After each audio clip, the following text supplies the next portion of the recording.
Hello friends, how are you friends? আজ আমরা ভূগোলের 1000টা এমসিকিউ সিরিজের পার্ট 5টাকে কভার করব। দেখো, এর আগের পার্টে আমাদের টোটাল 400টা কোয়েশ্চেন কমপ্লিট হয়ে গেছে। তো আজ আমরা আরো 100টা কোয়েশ্চেন কমপ্লিট করব।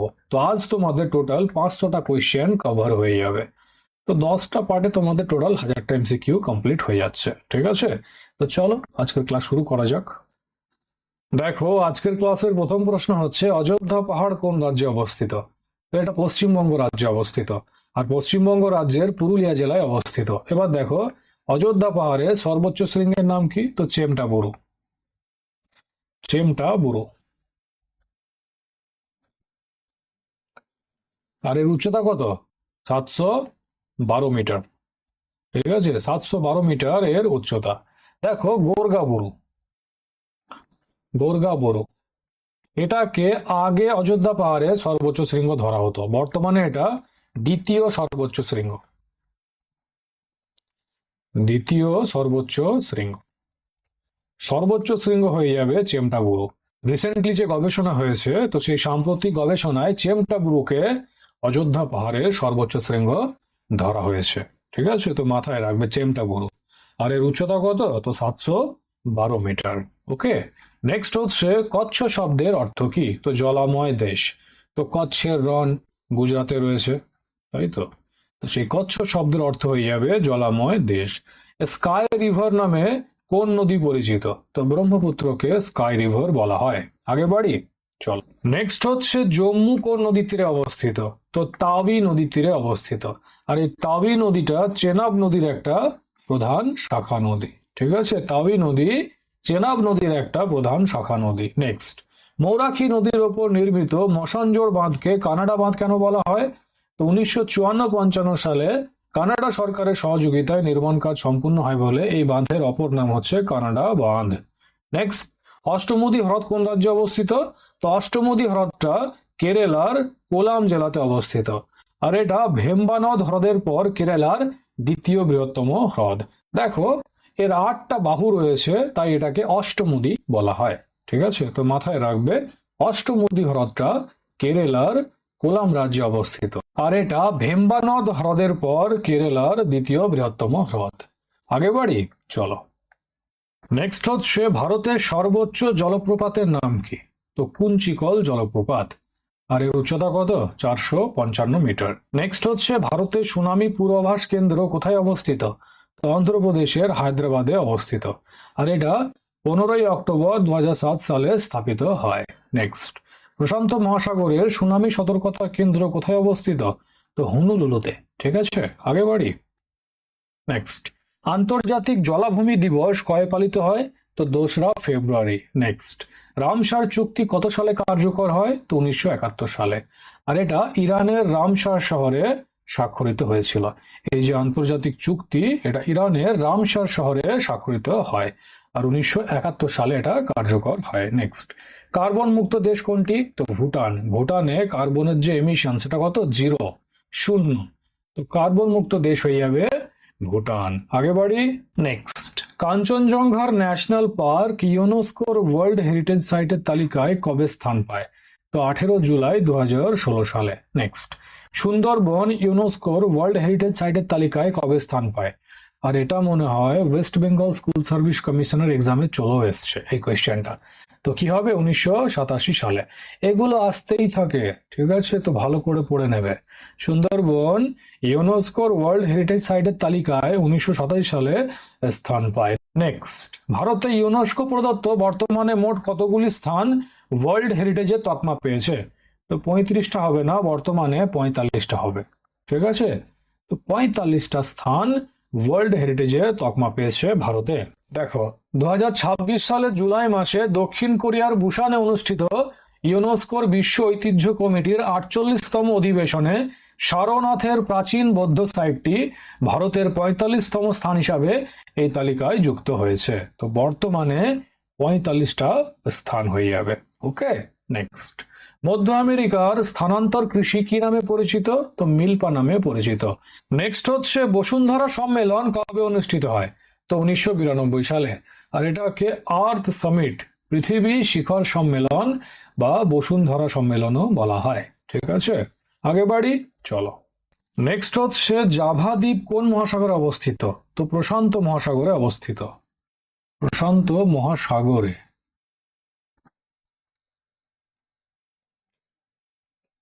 ঠিক আছে, ইউনিভার্স কার লেখা? তো হামবোল্টের লেখা। নেক্সট, মৃত্তিকার অম্লত্ব ক্ষারত্ব নির্ণয় সূচনা কবে ঘটে? তো 1909 সালে, আগে বাড়ি। নেক্সট, সাংস্কৃতিক উৎসক্ষেত্র কথাটি প্রথম কে উপস্থাপন করেন? তো শাওয়ার, শাওয়ার সাংস্কৃতিক উৎসক্ষেত্র কথাটি প্রথম উপস্থাপন করেছিলেন। নেক্সট, সমাজ ভূগোলে লোকাচার শব্দটি কে প্রথম ব্যবহার করেন? তো ডব্লিউ.জি. সামনার, ডব্লিউ.জি. সামনার সমাজ ভূগোলে লোকাচার শব্দটি প্রথম ব্যবহার করেছিলেন। নেক্সট, পশ্চিমবঙ্গের কোথায় লাক্ষা চাষ সবচেয়ে বেশি হয়? তো ঝালদা ও মানবাজার অঞ্চলে, ঝালদা ও মানবাজার অঞ্চলে পশ্চিমবঙ্গের সব থেকে বেশি লাক্ষা চাষ হয়, মাথায় থাকবে। আগে বাড়ি, চলো। নেক্সট হচ্ছে সিঙ্গারেনি কয়লা খনি কোন রাজ্যে অবস্থিত? তো এটা অন্ধ্রপ্রদেশে অবস্থিত। এবার দেখো কয়লার প্রকারভেদ। তো কার্বন ও তাপ উৎপাদনের পরিমাণের উপর ভিত্তি করে কয়লাকে প্রধানত 4 ভাগে ভাগ করা হয়, আর সেগুলি কি কি? তো পিট, লিগনাইট, বিটুমিনাস আর অ্যান্থ্রাসাইট। দেখো, কয়লা তৈরির প্রাকৃতিক প্রক্রিয়া বা কয়লীকরণের মাধ্যমে উদ্ভিদের রূপান্তরণের মাত্রা বাড়ার সাথে সাথে কয়লার মান উন্নত হয়। এবার এক এক করে এদের বৈশিষ্ট্যগুলো দেখো। তো প্রথমে পিট কয়লা, এর বৈশিষ্ট্য কি? তো এটি কয়লার প্রাথমিক রূপ এবং সর্বনিম্ন মানের কয়লা। একদম নিম্নমানের কয়লা হচ্ছে পিট কয়লা, আর এটা কয়লা তৈরির একদম প্রথম দিকের রূপ, প্রাথমিক রূপ, আরম্ভিক রূপ। এতে আর্দ্রতা ও ছায়ের পরিমাণ খুব বেশি থাকে, আর কার্বনের মাত্রা খুব কম হয়, 60%। এর ব্যবহার কি রয়েছে? তো তাপ শক্তি খুব কম উৎপন্ন করে এবং ধোঁয়া বেশি হয়। এটি মূলত জ্বালানি বা মাটিতে সার হিসাবে ব্যবহার করা হয়। ঠিক আছে, এবার দেখো লিগনাইট কয়লা। তো একে বাদামি কয়লাও বলা হয়, আর এখান থেকে এক্সামে কোয়েশ্চেনও আসে যে নিম্নের কোনটিকে বাদামি কয়লা বলা হয়? তো লিগনাইট। ঠিক আছে, একে বাদামি কয়লাও বলা হয়। এটি পিটের পরবর্তী রূপান্তরিত রূপ। কার্বনের মাত্রা, তো কার্বনের মাত্রা 60 থেকে 70% থাকে। এর ব্যবহার কি? তো এতে আর্দ্রতা বেশি থাকে। এটি সাধারণত বিদ্যুৎ কেন্দ্রে বিদ্যুৎ উৎপাদনের কাজে ব্যবহার করা হয়। নেক্সট হচ্ছে বিটুমিনাস কয়লা, আর এই বিটুমিনাস কয়লাই ভারতে সব থেকে বেশি পাওয়া যায়। লিখে নাও, ভারতে সব থেকে বেশি পাওয়া যায় বিটুমিনাস কয়লা।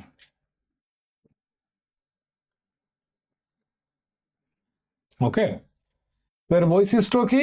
এটি মাঝারি থেকে ভালো মানের বহুল ব্যবহৃত কয়লা, দেখতে ঘন কালো ও চকচকে হয়।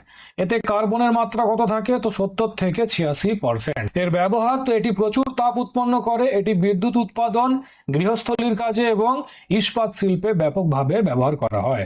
এবার দেখো অ্যান্থ্রাসাইট কয়লা, এর বৈশিষ্ট্য কি? তো এটি কয়লার সর্বোচ্চ সবচেয়ে বিশুদ্ধ মান, মানে সব থেকে ভালো মানের কয়লা হচ্ছে অ্যান্থ্রাসাইট কয়লা। আর অ্যান্থ্রাসাইটের পর বিটুমিনাস কয়লা, আর বিটুমিনাসের পর লিগনাইট, আর সর্বনিম্ন মানের কয়লা হচ্ছে পিট। ঠিক আছে, তো পিট, লিগনাইট, বিটুমিনাস আর অ্যান্থ্রাসাইট। অ্যান্থ্রাসাইট সব থেকে ভালো মানের কয়লা, আর অ্যান্থ্রাসাইটের পর সব থেকে ভালো হচ্ছে বিটুমিনাস কয়লা। আর এই বিটুমিনাস কয়লাই ভারতে সবচেয়ে বেশি পাওয়া যায়।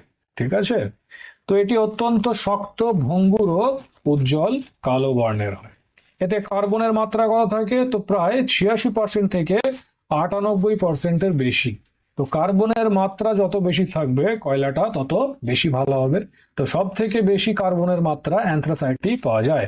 এর ব্যবহার, তো এটি পুড়লে কোনো ধোঁয়া হয় না এবং দীর্ঘক্ষণ ধরে উচ্চ তাপ দেয়, এবং এটাকে শিল্প কারখানার বয়লারে ও বিশেষ জ্বালানি হিসাবে ব্যবহার করা হয়। মাথায় থাকবে। এবার দেখো মালপ্রভা নদী কোন রাজ্যে অবস্থিত? তো মালপ্রভা নদীটি কর্ণাটক রাজ্যে অবস্থিত। নেক্সট, বিশ্ব সমুদ্র দিবস কবে পালিত হয়? তো 8ই জুন। দেখো, বছরের যে গুরুত্বপূর্ণ দিবসগুলি রয়েছে এখান থেকে এক্সামে কোয়েশ্চেন আসে, তো এটা খুব ভালো করে দেখে নেবে। ওকে, তো বিশ্ব সমুদ্র দিবস 8ই জুন পালন করা হয়। আগে বাড়ি, চলো। নেক্সট হচ্ছে ভারতের প্রথম জলবিদ্যুৎ কেন্দ্রের নাম কি? তো দার্জিলিং এর সিদ্রাপং। নেক্সট, নামধাপা ব্যাঘ্র প্রকল্প কোন রাজ্যে অবস্থিত?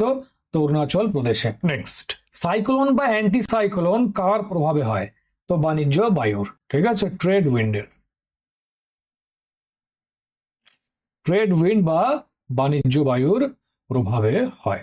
ওকে, নেক্সট, কোন নদীর তীরে শ্রীনগর অবস্থিত? তো ঝেলম নদীর তীরে শ্রীনগর অবস্থিত।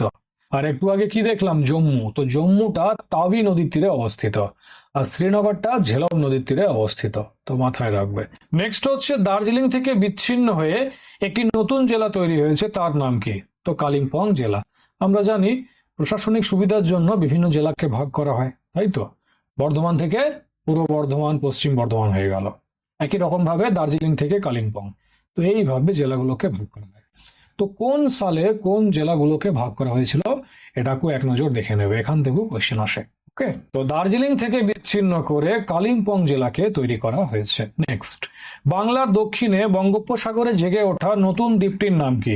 তো পূর্বাশা দ্বীপ বা নিউ মুর আইল্যান্ড, নিউ মুর দ্বীপ। তো বাংলাদেশে এটাকে তালপট্টি দ্বীপ, আর ভারতে এটাকে নিউমুর দ্বীপ বা পূর্বাশা দ্বীপ বলা হয়। ঠিক আছে, আগে বাড়ি, চলো। নেক্সট, দ্বারকেশ্বর ও শিলাবতী নদীর যুগ্ম প্রবাহ কি নামে পরিচিত? তো রূপনারায়ণ নামে পরিচিত। ঠিক আছে, রূপনারায়ণ নদী। আর এই রূপনারায়ণ কোথায় গিয়ে মিশছে? তো হুগলি নদীতে মিশছে, তাই তো?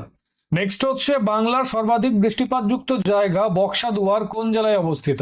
তো বক্সাদুয়ারটা বর্তমানে আলিপুরদুয়ার জেলায় অবস্থিত, আর এটা আগে জলপাইগুড়ি জেলাতে ছিল। তো একটু আগেই বললাম যে প্রশাসনিক সুবিধার জন্য জেলাগুলোকে ভাগ করা হয়েছে। ঠিক আছে, ওই জন্য এটা আগে জলপাইগুড়িতে ছিল, যেহেতু ভাগ হয়ে গেছে তাই এটা বর্তমানে আলিপুরদুয়ার জেলায় অবস্থিত। ঠিক আছে, তো সর্বাধিক বৃষ্টিপাত আলিপুরদুয়ার জেলার বক্সাদুয়ারে হয়। আর সব থেকে কম বৃষ্টিপাত কোথায় হয়? কম বৃষ্টিপাত পুরুলিয়াতে।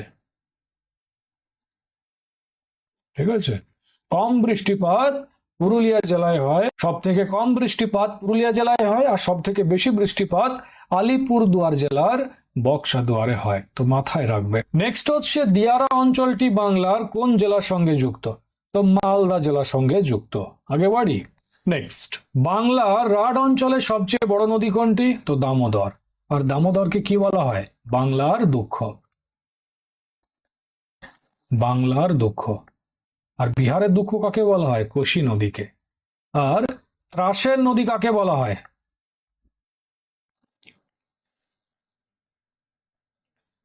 ত্রাসের নদী তো তিস্তাকে।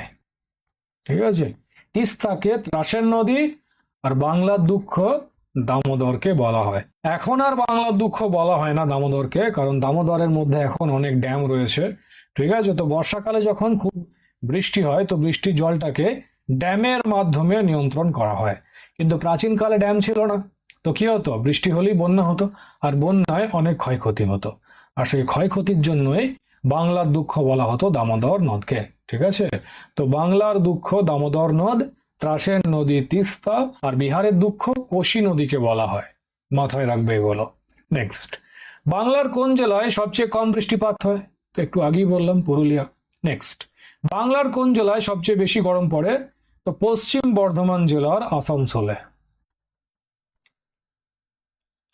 বর্ধমান না, বর্ধমান এখন দুটো ভাগে বিভক্ত, পূর্ব বর্ধমান আর পশ্চিম বর্ধমান। আর এই পশ্চিম বর্ধমানেরই সদর দপ্তর হচ্ছে আসানসোল। তো আসানসোলে সবচেয়ে বেশি গরম পড়ে। ঠিক আছে, আগে বাড়ি, চলো। নেক্সট হচ্ছে ত্রাসের নদী কাকে বলা হয়? তো একটু আগেই বললাম, তিস্তা। নেক্সট, ভারত ও পাকিস্তানের মধ্যে করাচিতে সিন্ধু জল বন্টন চুক্তি কবে স্বাক্ষরিত হয়? তো 19শে সেপ্টেম্বর 1960 সালে। ঠিক আছে, 19শে সেপ্টেম্বর 1960 সালে ভারত ও পাকিস্তানের মধ্যে পাকিস্তানের করাচিতে ঐতিহাসিক সিন্ধু জল বন্টন চুক্তি, ইন্ডাস ওয়াটার ট্রিটি স্বাক্ষরিত হয়েছিল। তো স্বাক্ষরকারী ও মধ্যস্থতা নেতাবৃন্দ কে ছিল? তো ভারতের তৎকালীন প্রধানমন্ত্রী জওহরলাল নেহেরু এবং পাকিস্তানের তৎকালীন রাষ্ট্রপতি আইয়ুব খান এই চুক্তিতে স্বাক্ষর করেন। আর মধ্যস্থতা কে করেছিল? দালালি কে মেরেছিল মাঝখানে? তো বিশ্ব ব্যাংক। ঠিক আছে, তো বিশ্ব ব্যাংক, ওয়ার্ল্ড ব্যাংকের মধ্যস্থতায় এই চুক্তিটা সম্পাদিত হয়। নদীর জল বন্টনে ভারতের অধিকার, তো পূর্ববর্তী তিনটে নদী রবি, বিয়াস ও শতদ্রু, তো এই তিনটে নদীর জলের ওপর ভারত ব্যবহারের অধিকার পায়। তো এই তিনটে নদীর জল ভারত ব্যবহার করবে। এই যে দেখো ম্যাপে, পূর্ব দিকে তিনটে নদী, রাবি নদী, বিয়াস নদী আর সতলুজ নদী বা শতদ্রু নদী। এই তিনটেতে ভারতের অধিকার থাকে। আর পশ্চিম দিকে তিনটে নদী, ইন্ডাস রিভার, ঝেলাম নদী আর চেনাব নদী, এই তিনটেতে পাকিস্তানের অধিকার থাকে। মানে এই তিনটে নদীর জল পাকিস্তানের জন্য নির্ধারিত করা হয়, পাকিস্তান ব্যবহার করবে। মাথায় থাকবে 19শে সেপ্টেম্বর 1960 সালে পাকিস্তানের করাচিতে সিন্ধু জল বন্টন চুক্তি, ইন্ডাস ওয়াটার ট্রিটি স্বাক্ষরিত হয়েছিল। ওকে, এই যে দেখো এখানে বড় করে দেওয়া রয়েছে। তো ওয়েস্টার্ন রিভার আর ইস্টার্ন রিভার, পূর্ব দিকের নদী আর পশ্চিম দিকের নদী। এই যে দেখো এগুলো হচ্ছে পূর্ব দিকের নদী, সতলুজ বা শতদ্রু, রাবি আর বিয়াস। তো এই তিনটেতে ভারতের অধিকার থাকবে, মানে এই তিনটের জল ভারত ব্যবহার করবে। আর পশ্চিম দিকের নদী, ইন্ডাস নদী, সিন্ধু নদী, ঝেলম নদী আর চেনাব নদী, এই তিনটের জল পাকিস্তান ব্যবহার করবে। ওকে, আগে বাড়ি, চলো। এই যে দেখো সিন্ধু নদীর ওপরে জম্মু কাশ্মীরে ড্যাম বানানো হয়েছে। তো ভারত বাঁধ বানিয়ে রেখেছে। কেন বানিয়েছে? তো যখনই পাকিস্তান পাকামো করে ড্যামটাকে বন্ধ করে দেওয়া হয়। ড্যাম বন্ধ, পাকিস্তানের দিকে জল যাওয়া বন্ধ। আর এই জলের ওপরেই পাকিস্তানের 100% কৃষি নির্ভরশীল। ঠিক আছে, জল না পেলে চাষ হবে না, খেতে পাবে না। আর পানীয় জলের জন্য নির্ভরশীল। তো আতঙ্কবাদী হামলা হলে ইন্ডিয়ান আর্মি তার জবাব দেয়, তার সাথে সাথে এই বাঁধটাও ভালো করে জবাব দেয়। তো এই বাঁধটা বানানো হয়েছে পাকিস্তানের জন্য। আর এই যে এখানে বাংলাদেশের জন্য ব্যবস্থা করা হয়েছে ফারাক্কা বাঁধের। তো বাংলাদেশও আজকাল পাকামো করতে শিখেছে। তো থেমে গেলেই ভালো, পাকামোটা বেশি বাড়লে গেটটা বন্ধ হবে আর এরকম খরা দেখতে পেয়ে যাবে। ঠিক আছে, ভারতের কিছু যায় আসে না, ওই একটা গেট বন্ধ করার জন্য না একটা অর্ডারই যথেষ্ট। বাকি ভুগতে এদের কি হবে, যেমনটা পাকিস্তান ভোগে। জল খোলো, জল খোলো, জল না খুললে ড্যামে আমরা মিসাইল মেরে দেবো। তো আমরা যে মিসাইলগুলো বানিয়ে রেখেছি কালী পুজোয় ফাটানোর জন্য, মেরে দেখা, মিসাইল মারবে। এই যে মোহাম্মদ ইউনুস কি বলছিল, we are the only guardian of the Indian Ocean. মানে ভারতের পাশে, এই যে দেখো ভারতের বগলে ঢুকে আছে, বগলটা টিপে দিলে ব্যাস দম বন্ধ হয়ে মারা যাবে। এইটুকু একটা দেশ কি বলছে, we are the only guardian of the Indian Ocean. মানে তোর পাশে এত বড় একটা দেশ আছে যার নামে, এই ওশিয়ানটার নাম ইন্ডিয়ান ওশিয়ান। ভারতের নামে নাম হয়েছে ভারত মহাসাগর। ঠিক আছে, তো ভারত ইন্ডিয়ান ওশিয়ানের গার্জিয়ান নয়, আমরা বাংলাদেশি। বাংলাদেশ হচ্ছে ইন্ডিয়ান ওশিয়ানের অনলি গার্জিয়ান। চায়নাকে বলছে যে আমরা ইন্ডিয়ান ওশিয়ানের অনলি, একমাত্র গার্জিয়ান। তোমরা এসে কি করবে, এই সেভেন সিস্টার, আমাদের যে নর্থ ইস্টের স্টেট রয়েছে সেভেন সিস্টার, আসাম, মণিপুর, মেঘালয়, অরুণাচল প্রদেশ, নাগাল্যান্ড, মিজোরাম, ঠিক আছে, ত্রিপুরা, এদেরকে কেটে দাও। মেনল্যান্ড ইন্ডিয়ার সাথে এদের কানেকশন কেটে দাও, কারণ we are the only guardian of the Indian Ocean. তো মানুষকে নিজের সাইজ দেখে কথা বলতে হয়। এই তো সাইজ, আমের সিজনে বেশি আম খেয়ে নিলে পেছনে এই সাইজের আম ফোড়া বের হয়। ঠিক আছে, তো ফোড়ার সাইজের দেশ, গালতে একটা সেফটি পিন লাগবে। ঠিক আছে, বেশি কিছু লাগবে না। তো এত বড় বড় বাখান মারা ভালো নয় যে we are the only guardian of the Indian Ocean. মানে এটুকু মাল হয়ে তোরা নিজেকে ইন্ডিয়ান ওশিয়ানের গার্জিয়ান ভাবছিস, আর তোদের পাশে তোদের থেকে কয়েকশো গুণ বড় হিউজ একটা দেশ, তাহলে এ নিজে কি ভাববে, নিজেকে তোদের বাপ ভাববে। আর বটাও বাপ, পাকিস্তানকে পয়দা করেছি আমরাই, আর পাকিস্তানের কাছ থেকে তোদেরকে 1971-এ আমরাই পয়দা করেছি।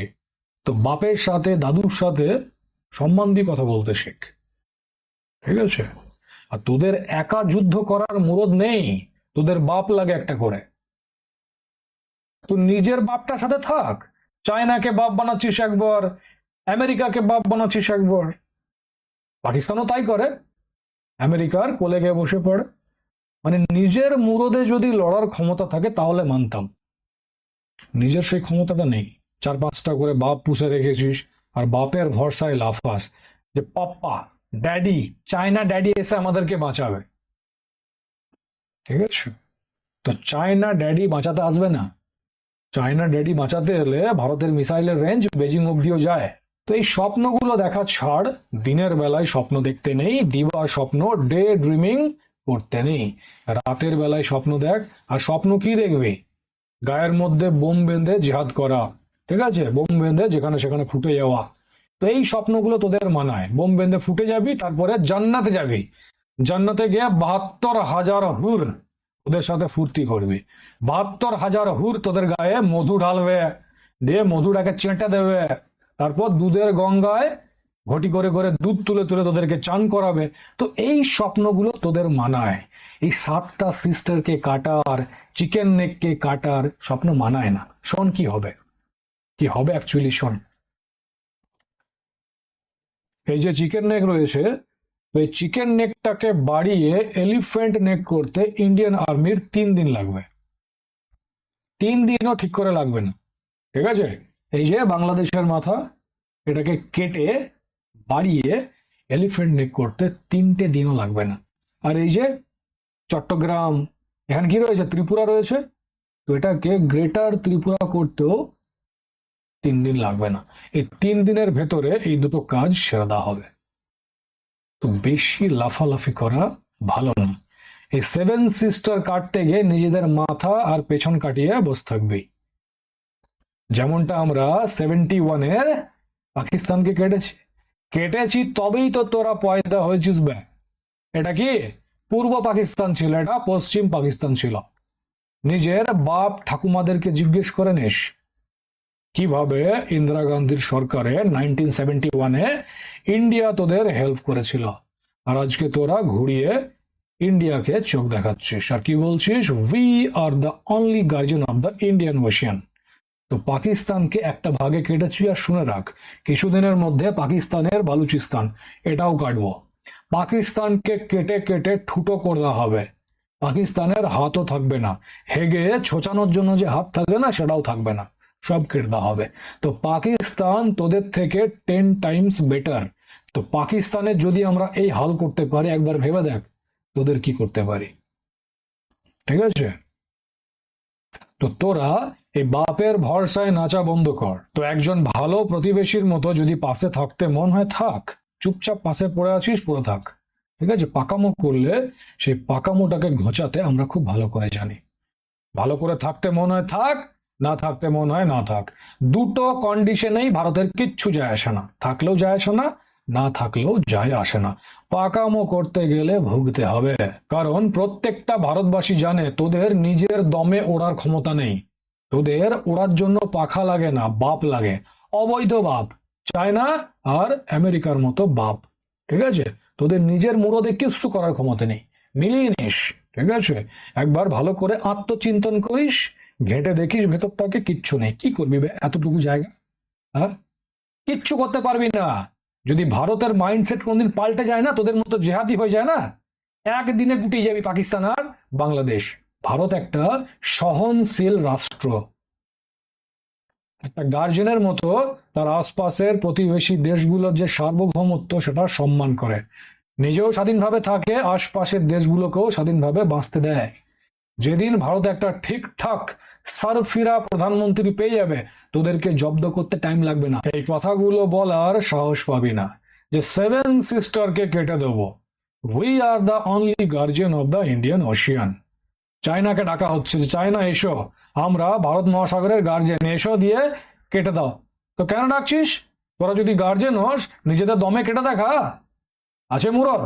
তো ওটাই বললাম যে ভারতবাসী জানে যে তোদের ওড়ার ক্ষমতা নেই, তোদের ওড়ার জন্য পাখা লাগে না, অবৈধ বাপ লাগে, ঠিক আছে। তোদের মায়েদের চরিত্রে দোষ আছে, দুটো করে বাবলি হয়ে বেড়াস, চায়না আর আমেরিকার।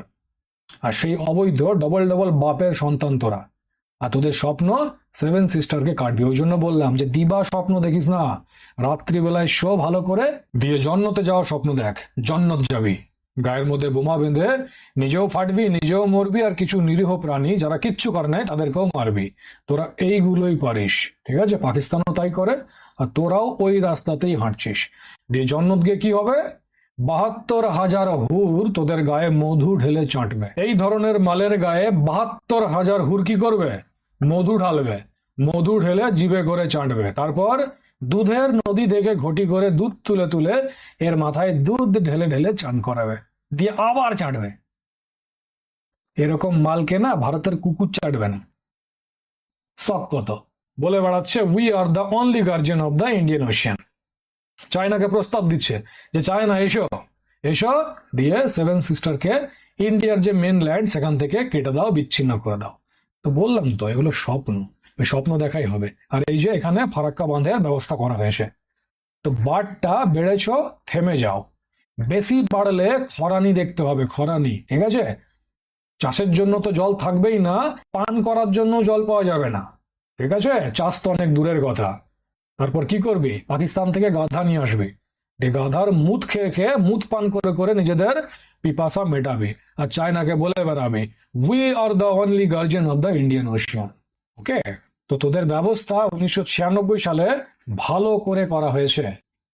আর এই যে ফারাক্কা জল বন্টন চুক্তি, এটা 2026 সালের ডিসেম্বর মাসে এক্সপায়ার হচ্ছে। আমরা বলে রেখেছি না যে এত জল দেবো এত জল দেবো না, তো 26-এর পর সেটাকে আবার রিনিউ করতে হবে। তো রিনিউ করার সময় এই কথাটা বলিস একবার, তারপর দেখবো কত জল pass. We are the only guardian of the Indian Ocean মানাচ্ছে। নেক্সট হচ্ছে ভারত কোন পথের মাধ্যমে সবচেয়ে বেশি বিশ্ব বাণিজ্য করে থাকে? তো সুয়েজ খালের মাধ্যমে। নেক্সট হচ্ছে ভারতের স্ট্যান্ডার্ড টাইম কোন শহরের স্থানীয় সময় অনুসারে গণনা করা হয়? তো এলাহাবাদ। ওকে, নেক্সট, ভারতের সর্ববৃহৎ রাজ্যটি ভারতের সর্বক্ষুদ্র রাজ্য অপেক্ষা কত গুণ বড়? তো 92.45 গুণ বড়, ঠিক আছে? তো সর্ববৃহৎ রাজ্য কোনটা? রাজস্থান। আর সর্বক্ষুদ্র? তো গোয়া। তো রাজস্থান গোয়া অপেক্ষা 92 গুণ বড়, বা 92.45 গুণ বড়। মাথায় থাকবে, আগে বাড়ি। নেক্সট, ভারতের কোন রাজ্যে সবচেয়ে বেশি নদী আছে? তো কেরালায়। নেক্সট হচ্ছে কোন দেশে সবচেয়ে বেশি সংখ্যক স্ট্যান্ডার্ড সময় আছে, যে মানক সময়, সেটা কোন দেশে সবচেয়ে বেশি রয়েছে? তো রাশিয়াতে। আমরা জানি একটা হিউজ দেশ, তো একটা স্ট্যান্ডার্ড টাইমে সেখানকার যে টাইম সেটাকে ঠিক করবে কি করে? তো ওই জন্য অনেকগুলো স্ট্যান্ডার্ড টাইমে বিভক্ত। তো রাশিয়াতে অনেকগুলো মানক সময় আছে, আর ভারতে একটাই রয়েছে যেটা এলাহাবাদের ওপর দিয়ে গেছে, ঠিক আছে? নেক্সট, যদি বায়ুমণ্ডল না থাকতো তবে আকাশের রং কি হতো? কালো হতো, ঠিক আছে? যদি বায়ুমণ্ডল না থাকতো তাহলে আকাশের রং কালো হতো। আগে বাড়ি, চলো। নেক্সট হচ্ছে কোন দেশে এলাকাগতভাবে সবচেয়ে বড় বিমানবন্দরটি অবস্থিত? তো সৌদি আরবে। আর এই বিমানবন্দরটির নাম কি বলতো? এর আগের পার্টে এটা করিয়েছিলাম, তো বলো কি হবে? নেক্সট, পৃথিবীর বৃহত্তম উপদ্বীপ কি? তো আরব উপদ্বীপ। আর এর আয়তন কত? তো এর আয়তন প্রায় 32 লক্ষ বর্গ কিলোমিটার। এটি 3 দিক থেকে জলরাশি দ্বারা বেষ্টিত এবং এর বেশিরভাগ অংশ মরুভূমি। তো আরব উপদ্বীপ পৃথিবীর বৃহত্তম উপদ্বীপ। নেক্সট হচ্ছে এশিয়ার দীর্ঘতম নদী কোনটি? তো ইয়াংসি কিয়াং। আগে বাড়ি। নেক্সট, অযোধ্যা পাহাড়ের সর্বোচ্চ শৃঙ্গের নাম কি? তো গোরগাবুরু হবে, একটু আগেই তো করালাম। এটা কি? সেকেন্ড, দ্বিতীয় সর্বোচ্চ শৃঙ্গ। তো বর্তমান মাপ অনুযায়ী চেমটাবুরু হয়ে যাবে অযোধ্যা পাহাড়ের সর্বোচ্চ শৃঙ্গ। আর এর উচ্চতা কত? তো প্রায় 712 মিটার, ঠিক আছে? তো চেমটাবুরু হবে অযোধ্যা পাহাড়ের সর্বোচ্চ শৃঙ্গ, আর গোরগাবুরু দ্বিতীয় সর্বোচ্চ শৃঙ্গ। ওকে, নেক্সট, জল ঢাকা নদীর উৎপত্তি স্থল কোথায়? তো ভারতের সিকিম রাজ্যের বিদাং বা বিটাং বা কুপুপ হ্রদ থেকে, ঠিক আছে?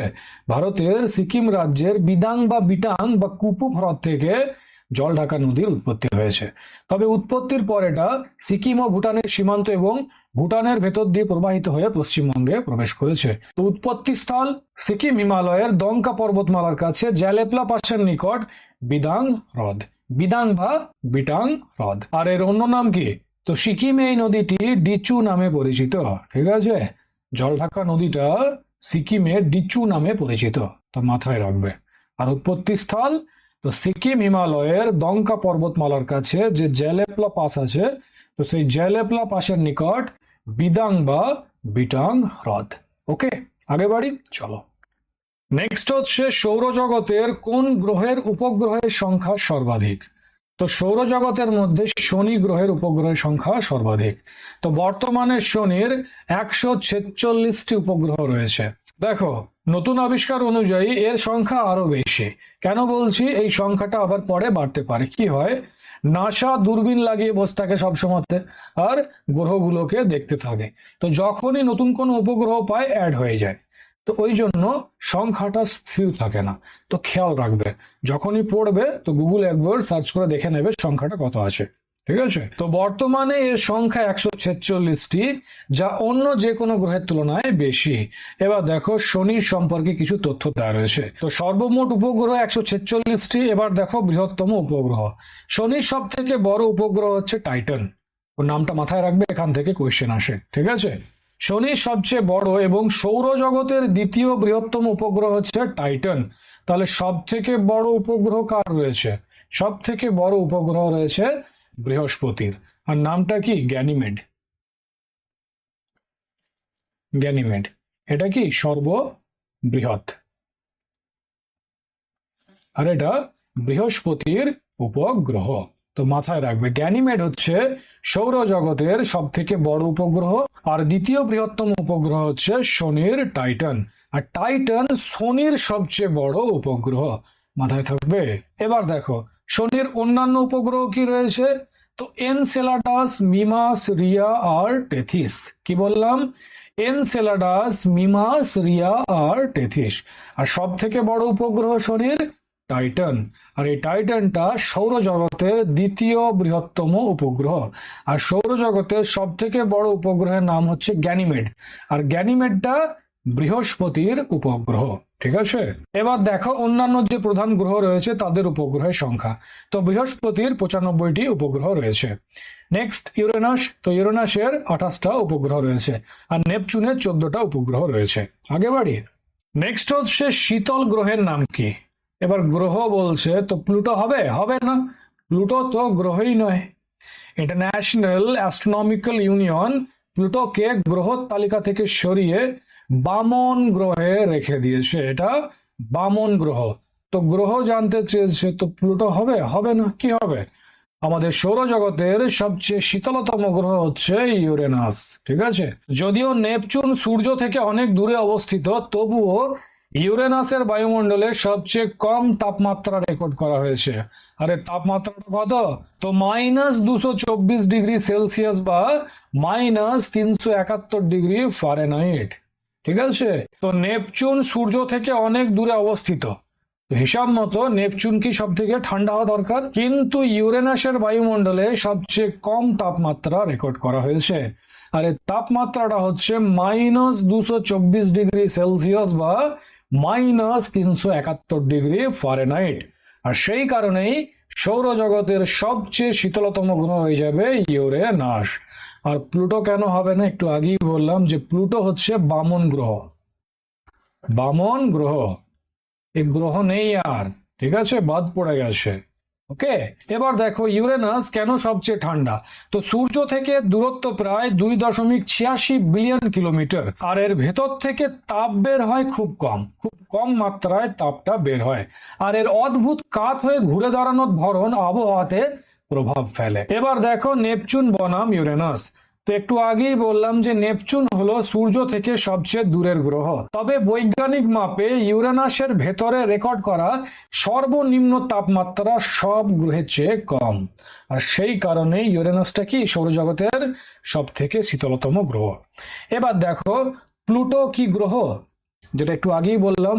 তো প্লুটো এখন আর গ্রহ নয়, এটি একটি বামন গ্রহ, ডোয়ার্ফ প্ল্যানেট। তো 1930 সালে আবিষ্কারের পর দীর্ঘকাল এটি সৌরজগতের নবম গ্রহ হিসাবে পরিচিত ছিল। তবে 2006 সালে আন্তর্জাতিক জ্যোতির্বিজ্ঞান সংঘ IAU, ইন্টারন্যাশনাল অ্যাস্ট্রোনমিক্যাল ইউনিয়ন, গ্রহের নতুন সংজ্ঞা নির্ধারণ করায় প্লুটো তার পূর্ণাঙ্গ গ্রহের মর্যাদা হারায়। এবার দেখো কেন প্লুটো গ্রহ নয়। তো একটি পূর্ণাঙ্গ গ্রহ হতে হলে জ্যোতির্বিজ্ঞান অনুযায়ী 3টে শর্ত পূরণ করতে হয়। এবারে প্লুটো 3টে শর্তের মধ্যে 2টোকে পূর্ণ করে আর একটাকে করে না। ওই জন্য একে গ্রহ শ্রেণী থেকে বার করে বামন গ্রহের শ্রেণীতে, ডোয়ার্ফ প্ল্যানেটের শ্রেণীতে রাখা হয়। তো শর্তগুলো কি কি? 1, সূর্যকে কেন্দ্র করে ঘুরতে হবে। তো তো এই শর্তটা পূর্ণ করছে। 2, নিজের মধ্যাকর্ষণে গোল আকৃতি ধারণ করার মতো ভর থাকতে হবে, তো এটাকেও পূর্ণ করে। কিন্তু এই 3 নাম্বার শর্তটা পূর্ণ হচ্ছে না। আর এই 3 নাম্বার শর্তটা কি, যে তার কক্ষপথের আশপাশের অন্য সব বস্তু পরিষ্কার বা ফাঁকা করতে হবে। একটা গ্রহ তার কক্ষপথের চারপাশে ঘোরে, আর এই কক্ষপথে অন্য কোনো বস্তু থাকলে হবে না, পরিষ্কার থাকতে হবে। আর কি, অন্য কারুর কক্ষপথকে কাটলেও হবে না, ঠিক আছে, নিজের অক্ষপথে ঘুরতে হবে। আর এখানেই প্লুটো ফেল করে যায়। তো কি হচ্ছে, তো এই প্লুটোটা প্রথম দুটো শর্তকে মানলেও এর কক্ষপথটা কুইপার বেল্ট এলাকার অন্যান্য বরফখণ্ড ও মহাজাগতিক বস্তুর সাথে ভাগ করে নেয়, ঠিক আছে। এর যে কক্ষপথ সেটা কুইপার বেল্টের যে অন্যান্য বরফখণ্ড রয়েছে কিংবা অন্য যে মহাজাগতিক বস্তু রয়েছে তাদের সাথে শেয়ার করে, ভাগ করে, মানে পরিষ্কার নেই, ফাঁকা নেই, ঠিক আছে। তো এই শর্তটা পূরণ না করতে পারার জন্য প্লুটোকে গ্রহর শ্রেণী থেকে IAU বাদ দিয়ে দেয় আর বামন গ্রহের শ্রেণীতে রেখে দেয়, ঠিক আছে। তো ওই জন্য প্লুটো গ্রহই নয়। আর এখানে শীতল গ্রহের নাম জানতে চেয়েছে, তো প্লুটো কি করে হবে, এ তো গ্রহই নয়, বামন গ্রহ। মাথায় ঢুকেছে? তো শীতল গ্রহ হয়ে যাবে ইউরেনাস। ওকে, আগে বাড়ি, চলো। নেক্সট হচ্ছে কোন গ্রহের ঘনত্ব সবচেয়ে বেশি।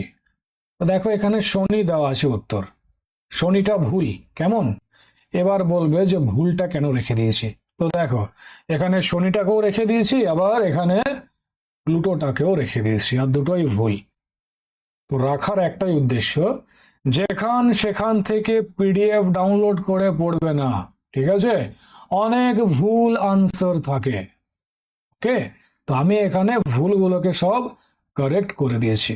তো ভুলটা রাখার একটাই উদ্দেশ্য, যে সাবধান, সেখান থেকে পড়লে ওই ভুল ভাল পড়ে চলে যাবে, দিয়ে এক্সাম হলে ভুলটাকে টিক করে দিয়ে চলে আসবে, ঠিক আছে, দিয়ে ফেল করে বসে থাকবে। তো খুব সাবধান, সেখান থেকে যা খুশি পড়ুন। সেখানে আবর্জনা ছড়িয়ে আছে, ফেসবুক পেজে, হোয়াটসঅ্যাপ গ্রুপে, টেলিগ্রামে, যে যা পারছে PDF শেয়ার করছে, না তো ভেরিফাই করা, না তো ক্রস চেক করা। তো খুব সাবধান যদি ওই সমস্ত জায়গা থেকে ডাউনলোড করে পড়ো, কেমন। তো এক্সাম্পল চোখের সামনেই রয়েছে। কোন গ্রহের ঘনত্ব সবচেয়ে বেশি, শনি দেওয়া আছে, শনি হবে না, কি হবে, পৃথিবী। তো সমস্ত গ্রহের মধ্যে পৃথিবীর ঘনত্ব সবচেয়ে বেশি। এর গড় ঘনত্ব প্রতি ঘন সেন্টিমিটারে প্রায় 5.514 গ্রাম। আর পৃথিবীর কেন্দ্রে কি রয়েছে, লোহা রয়েছে আর নিকেল রয়েছে। তো লোহা ও নিকেলের মতো ভারী ধাতু থাকার কারণে পৃথিবীর ঘনত্ব এত বেশি। তো সবচেয়ে বেশি ঘনত্বের গ্রহ হয়ে যাবে পৃথিবী। এবার দেখো দ্বিতীয় সর্বোচ্চ ঘন গ্রহ হয়ে যাবে বুধ। আর সৌরজগতের সবচেয়ে কম ঘনত্বের গ্রহ হচ্ছে শনি, ঠিক আছে। সৌরজগতের সর্বনিম্ন ঘন গ্রহ শনি, যা পানির থেকেও হালকা। তো এখানে শনিটা দিয়ে দিয়েছে সবচেয়ে বেশি ঘনত্বের।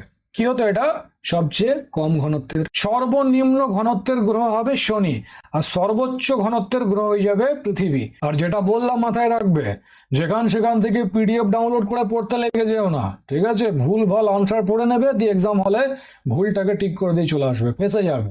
PDF বানাতে কি লাগে, সেখান থেকে কপি করলে, পেস্ট করলে PDF রেডি, আর সেটাকে সেখানে পোস্ট করে দিলে।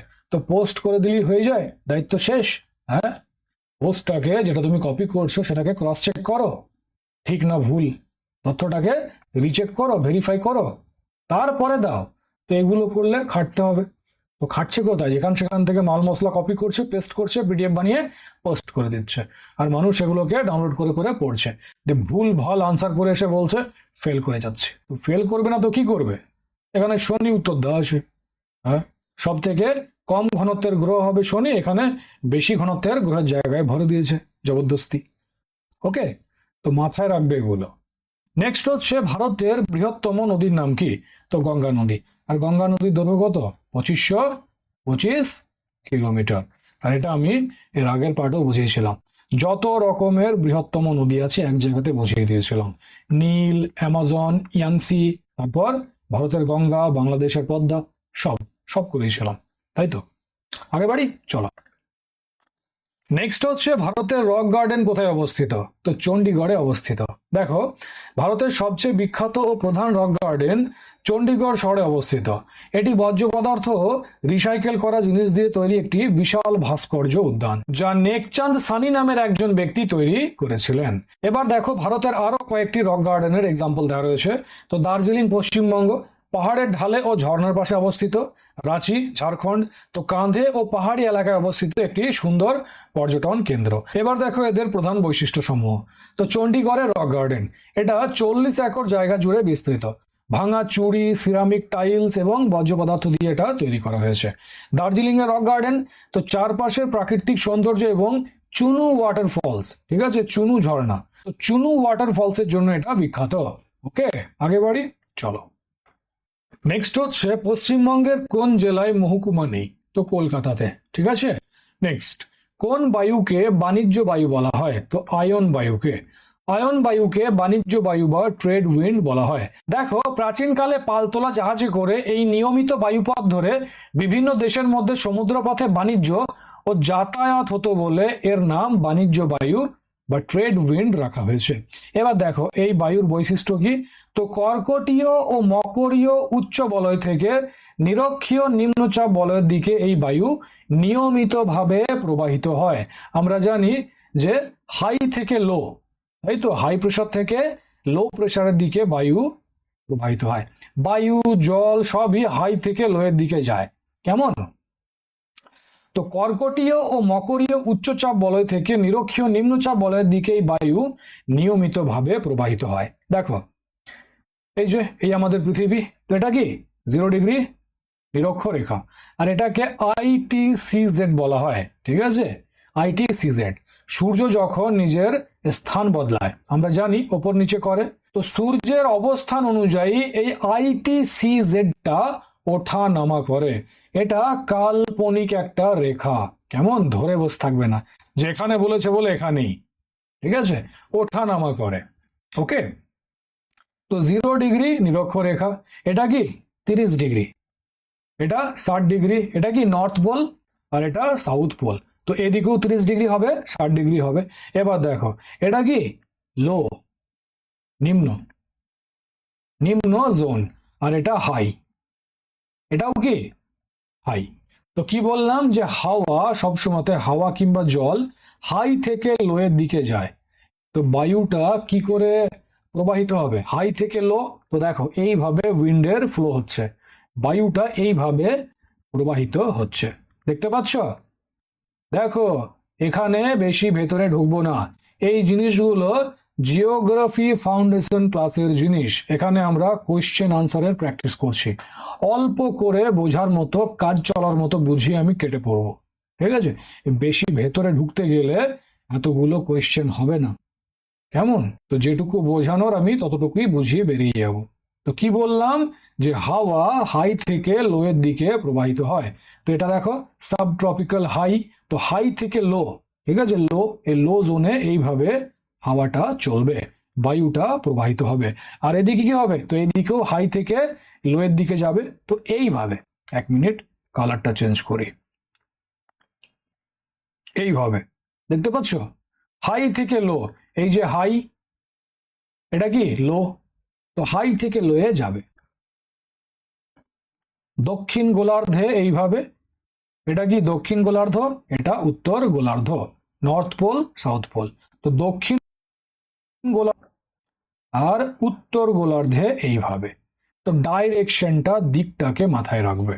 ওকে, আর এগুলো আমরা ডিটেলসে জিওগ্রাফি ফাউন্ডেশন ক্লাসে পড়বো। তো ওটাই বলা হয়েছে যে কর্কটীয় ও মকরীয় উচ্চচাপ বলয় থেকে, হাই থেকে নিরক্ষীয় নিম্নচাপ বলয় লোয়ের দিকে বায়ুটা নিয়মিত প্রবাহিত হয়, এটা কন্টিনিউ চলে, কেমন? ওই জন্য এই পথ ধরেই প্রাচীনকালে পালতোলা জাহাজে করে বাণিজ্য হতো আর যাতায়াত হতো। আর ওই জন্য এর নাম দেওয়া হয় ট্রেড উইন্ড, বাণিজ্য বায়ু। তো বাণিজ্য বায়ুকে আয়ন বায়ু বলা হয়। মাথায় ঢুকেছে? এখন জাহাজে ইঞ্জিন আছে, ইঞ্জিন চালিয়ে চলে যায়। প্রাচীনকালে ইঞ্জিন কোথায় ছিল? প্রাচীনকালে জাহাজ ছিল, আর জাহাজে এভাবে পাল তুলে দিত, তো হাওয়ার সাথে সাথে চলতো এটা, ঠিক আছে। তো তো এই জায়গাটাতে নিয়মিত উইন্ডের ফ্লো হয়। আর কি করে হয় বুঝিয়ে দিলাম। আর এর থেকে বেশি বুঝতে গেলে ফাউন্ডেশন ক্লাসে আসতে হবে। ওকে, আগে বাড়ি, চলো। নেক্সট হচ্ছে শীতকালে সাধারণত কোন মেঘে বৃষ্টি হয়? তো স্ট্র্যাটোকিউমুলাস মেঘে। ঠিক আছে, স্ট্র্যাটোকিউমুলাস মেঘে বৃষ্টি হয়। টাইফুন কোথায় দেখা যায়? তো চীন ও জাপান উপকূলে। নেক্সট হচ্ছে হ্যারিকেন কোথায় দেখা যায়? এগুলো কি? এগুলো সব ঘূর্ণিঝড়ের নাম। কেমন? তো এলাকা বিশেষে এদের নামগুলো আলাদা আলাদা। আমাদের এখানে ভারতে বঙ্গোপসাগরে কি বলে এটাকে? ঘূর্ণিঝড় বলা হয়, তাই তো, সাইক্লোন। তো টাইফুন চীন ও জাপান উপকূলে দেখা যায়। হ্যারিকেন কোথায় দেখা যায়? তো উত্তর আটলান্টিক মহাসাগর, ক্যারিবিয়ান সাগর, মেক্সিকো উপসাগর এবং উত্তর পূর্ব প্রশান্ত মহাসাগরীয় অঞ্চলে হ্যারিকেন দেখা যায়। এই শক্তিশালী ক্রান্তীয় বা ট্রপিক্যাল ঘূর্ণিঝড়গুলো সাধারণত উষ্ণ সমুদ্রের ওপর সৃষ্টি হয়। এক্ষুনি যেটা বোঝালাম, এই যে হাওয়ার ক্ষেত্রে বললাম না যে হাওয়া হোক বা জল হোক, হাই থেকে লোয়ের দিকে যায়। এবার বুঝবে এই যেটা বলেছে, এই শক্তিশালী ক্রান্তীয় বা ট্রপিক্যাল ঘূর্ণিঝড়গুলো সাধারণত উষ্ণ সমুদ্রের ওপর সৃষ্টি হয়। বুঝবে এটা কি? সমুদ্রের জল। যে কোনো সমুদ্র ধরে নাও, প্রশান্ত মহাসাগর, আটলান্টিক মহাসাগর, ভারত মহাসাগর, নিয়ম সব জায়গাতে একই খাটের। তো এটা সমুদ্র, ওপরে এটা সূর্যি মামা। তো কি করছে? হাই ভোল্টেজে জলটাকে গরম করছে। তো বিভিন্ন জায়গায় জলের যে গরমের পরিমাণ সেটা কি হবে? বিভিন্ন হবে। সব জায়গায় তো একরকম গরম হবে না, বিভিন্ন জায়গায় বিভিন্ন রকম গরম হবে। যেখানে হিটটা বেশি পৌঁছাবে সেখানে বেশি গরম, তাই তো, যেখানে কম যাবে সেখানে কম গরম। তো ধরে নাও এখানে বেশি গরম। তো যখন গরম বেশি হয় সেখানে কি হয়? লো প্রেশার তৈরি হয়ে যায়। গরম বেশি হলে জলটা ভাপ হয়ে উড়ে যাবে, বাষ্প হয়ে উড়ে যাবে। তো মেঘ তো এইভাবেই তৈরি হয়, গরম পড়ে, জল বাষ্প হয়ে উড়ে যায়, দিয়ে মেঘের গঠন করে। আর সেই মেঘ থেকে আবার বৃষ্টিপাত হয়। তো যেখানে হিট বেশি হবে তো জলটা বাষ্পীকরণ হয়ে উড়ে যাবে, আর সেখানে লো প্রেশার তৈরি হয়ে যাবে। তো ধরে নাও এখানে লো আছে, এবার এই জায়গাগুলোতে এখানে কি আছে? হাই আছে। মানে এই জায়গার জলটা এই জায়গার তুলনায় কম গরম, তাই তো, মানে এটা ঠান্ডা জল। দেখো একদম বোকার মতো বসে থেকো না, ঠিক আছে, বুদ্ধিটাকে খোলা রেখে পড়বে। এখানে বলছি ঠান্ডা হবে, ঠান্ডা মানে বরফের মতো ঠান্ডা না। কি বললাম? সূর্যের তাপমাত্রাটা বিভিন্ন জায়গায় বিভিন্ন রকম করে পৌঁছায়। তো যেখানে বেশি পৌঁছাবে সেখানে বেশি গরম হবে, আর যেখানে কম পৌঁছাবে সেখানে তুলনামূলক কম গরম হবে। তো এর তুলনায় এই জায়গাটা ঠান্ডা হবে। তো ঠান্ডা হলে হাই প্রেশার হবে। ঠিক আছে, আর কি বললাম? যে হাই থেকে লোয়ের দিকে বায়ুর প্রবাহ হয় আর জলের প্রবাহ হয়। তো জলগুলো এই দিকে যেতে শুরু করবে, ঠিক আছে, উইন্ডটাও এই দিকে যেতে শুরু করবে। তো একই রকম ভাবে এখানে হাই আছে, এখানে হাই আছে, এখানে হাই আছে, এখানে হাই আছে, এখানেও হাই আছে। এবার আমি লো আঁকতে পারি, বাট লো আঁকলে কি হবে? ম্যাপটা ঘেঁটে যাবে, বুঝতে অসুবিধা হবে। তো একটাই লো থাক। তো হাই থেকে লোয়ের দিকে যাচ্ছে, ঠিক আছে। তো যখন সবগুলো এভাবে আসতে লাগবে, একটা সময় কি হবে? এখানে এটা ঘুরতে ঘুরতে ঘুরতে ঘুরতে ঘুরতে ঘুরতে এরকম রূপ নিয়ে নেবে। আর এটাকে কি বলে? সাইক্লোন বলে, ঘূর্ণিঝড়। তো গরমকালে সমুদ্রে এই ছোট ছোট ঘূর্ণিঝড় হতেই থাকে। যখন এই মামলাটা বেড়ে যায় তখন বিরাট রূপ নিয়ে নেয়, ঠিক আছে। আর এটাই যখন আছড়ে পড়ে ভূমিতে তখন ধ্বংস হয়ে যায়, একটা বিকরাল রূপ নিয়ে নেয়। তো সাইক্লোনের আই হয়, ওয়াল হয়। তো এগুলো সব কোর কনসেপ্ট, আর এগুলো জিওগ্রাফি ফাউন্ডেশন ক্লাস ছাড়া সম্ভব না, ঠিক আছে। অল্প করে যেটুকু বলা দরকার আমি সেটুকুই বলবো। তো এইভাবে ঘূর্ণিঝড়ের সৃষ্টি হয়। কেমন? ভূগোলটা পুরোটাই লজিক্যাল, একটা সায়েন্স। ওকে, ভালো করে যদি বুঝতে পেরে যাও, ফাউন্ডেশন ক্লাস যদি করে নাও, ভূগোল দেখতে পাবে, মেঘ দেখে বলে দেবে কখন বৃষ্টি হবে, কতটা বৃষ্টি হবে, ঠিক আছে। তো এতটা ক্ষমতা চলে আসবে ফাউন্ডেশন ক্লাস করলে। তো ভূগোল পুরোটাই লজিক, পুরোটাই সায়েন্সে চলে, এক প্রকার সায়েন্সই বলতে পারো। কেমন? তো এইভাবে সাইক্লোনের গঠন হয়, হাই থেকে লোয়ের দিকে সব ছুটে যায়, জলও আবার বাতাসও। লো কি করে হলো বোঝালাম, সূর্য তাপ দিল, জল গরম করলো, মাল বাষ্প হয়ে চলে গেল, তো লো হয়ে গেল, নিম্নচাপ হয়ে গেল। কিন্তু এখানে নিম্নচাপ আছে, বাট আশপাশে তার তুলনায় কি উচ্চচাপ রয়েছে। তার মানে এটা নয় যে এখানে বরফের জল পাবে, এখানে কেউ ফ্রিজ থেকে বরফগুলোকে রেখে দিয়ে চলে গেছে, তা নয়। এর তুলনায় এটা কম গরম, মানে কি ঠান্ডা। তো জলটা কি, হাওয়াটা যাবে এদিকে, যাবে, কারণ নিয়ম বলে হাই থেকে লোয়ের দিকে যাবে, ব্যাস কথা শেষ। তো যখন এদিকে আসতে শুরু করবে সবগুলো, তো কি হবে, একটা পয়েন্টে এসে এটা গোল গোল করে উঠে চক্রবাত, এটা কি ঘূর্ণিঝড় বলা হয়।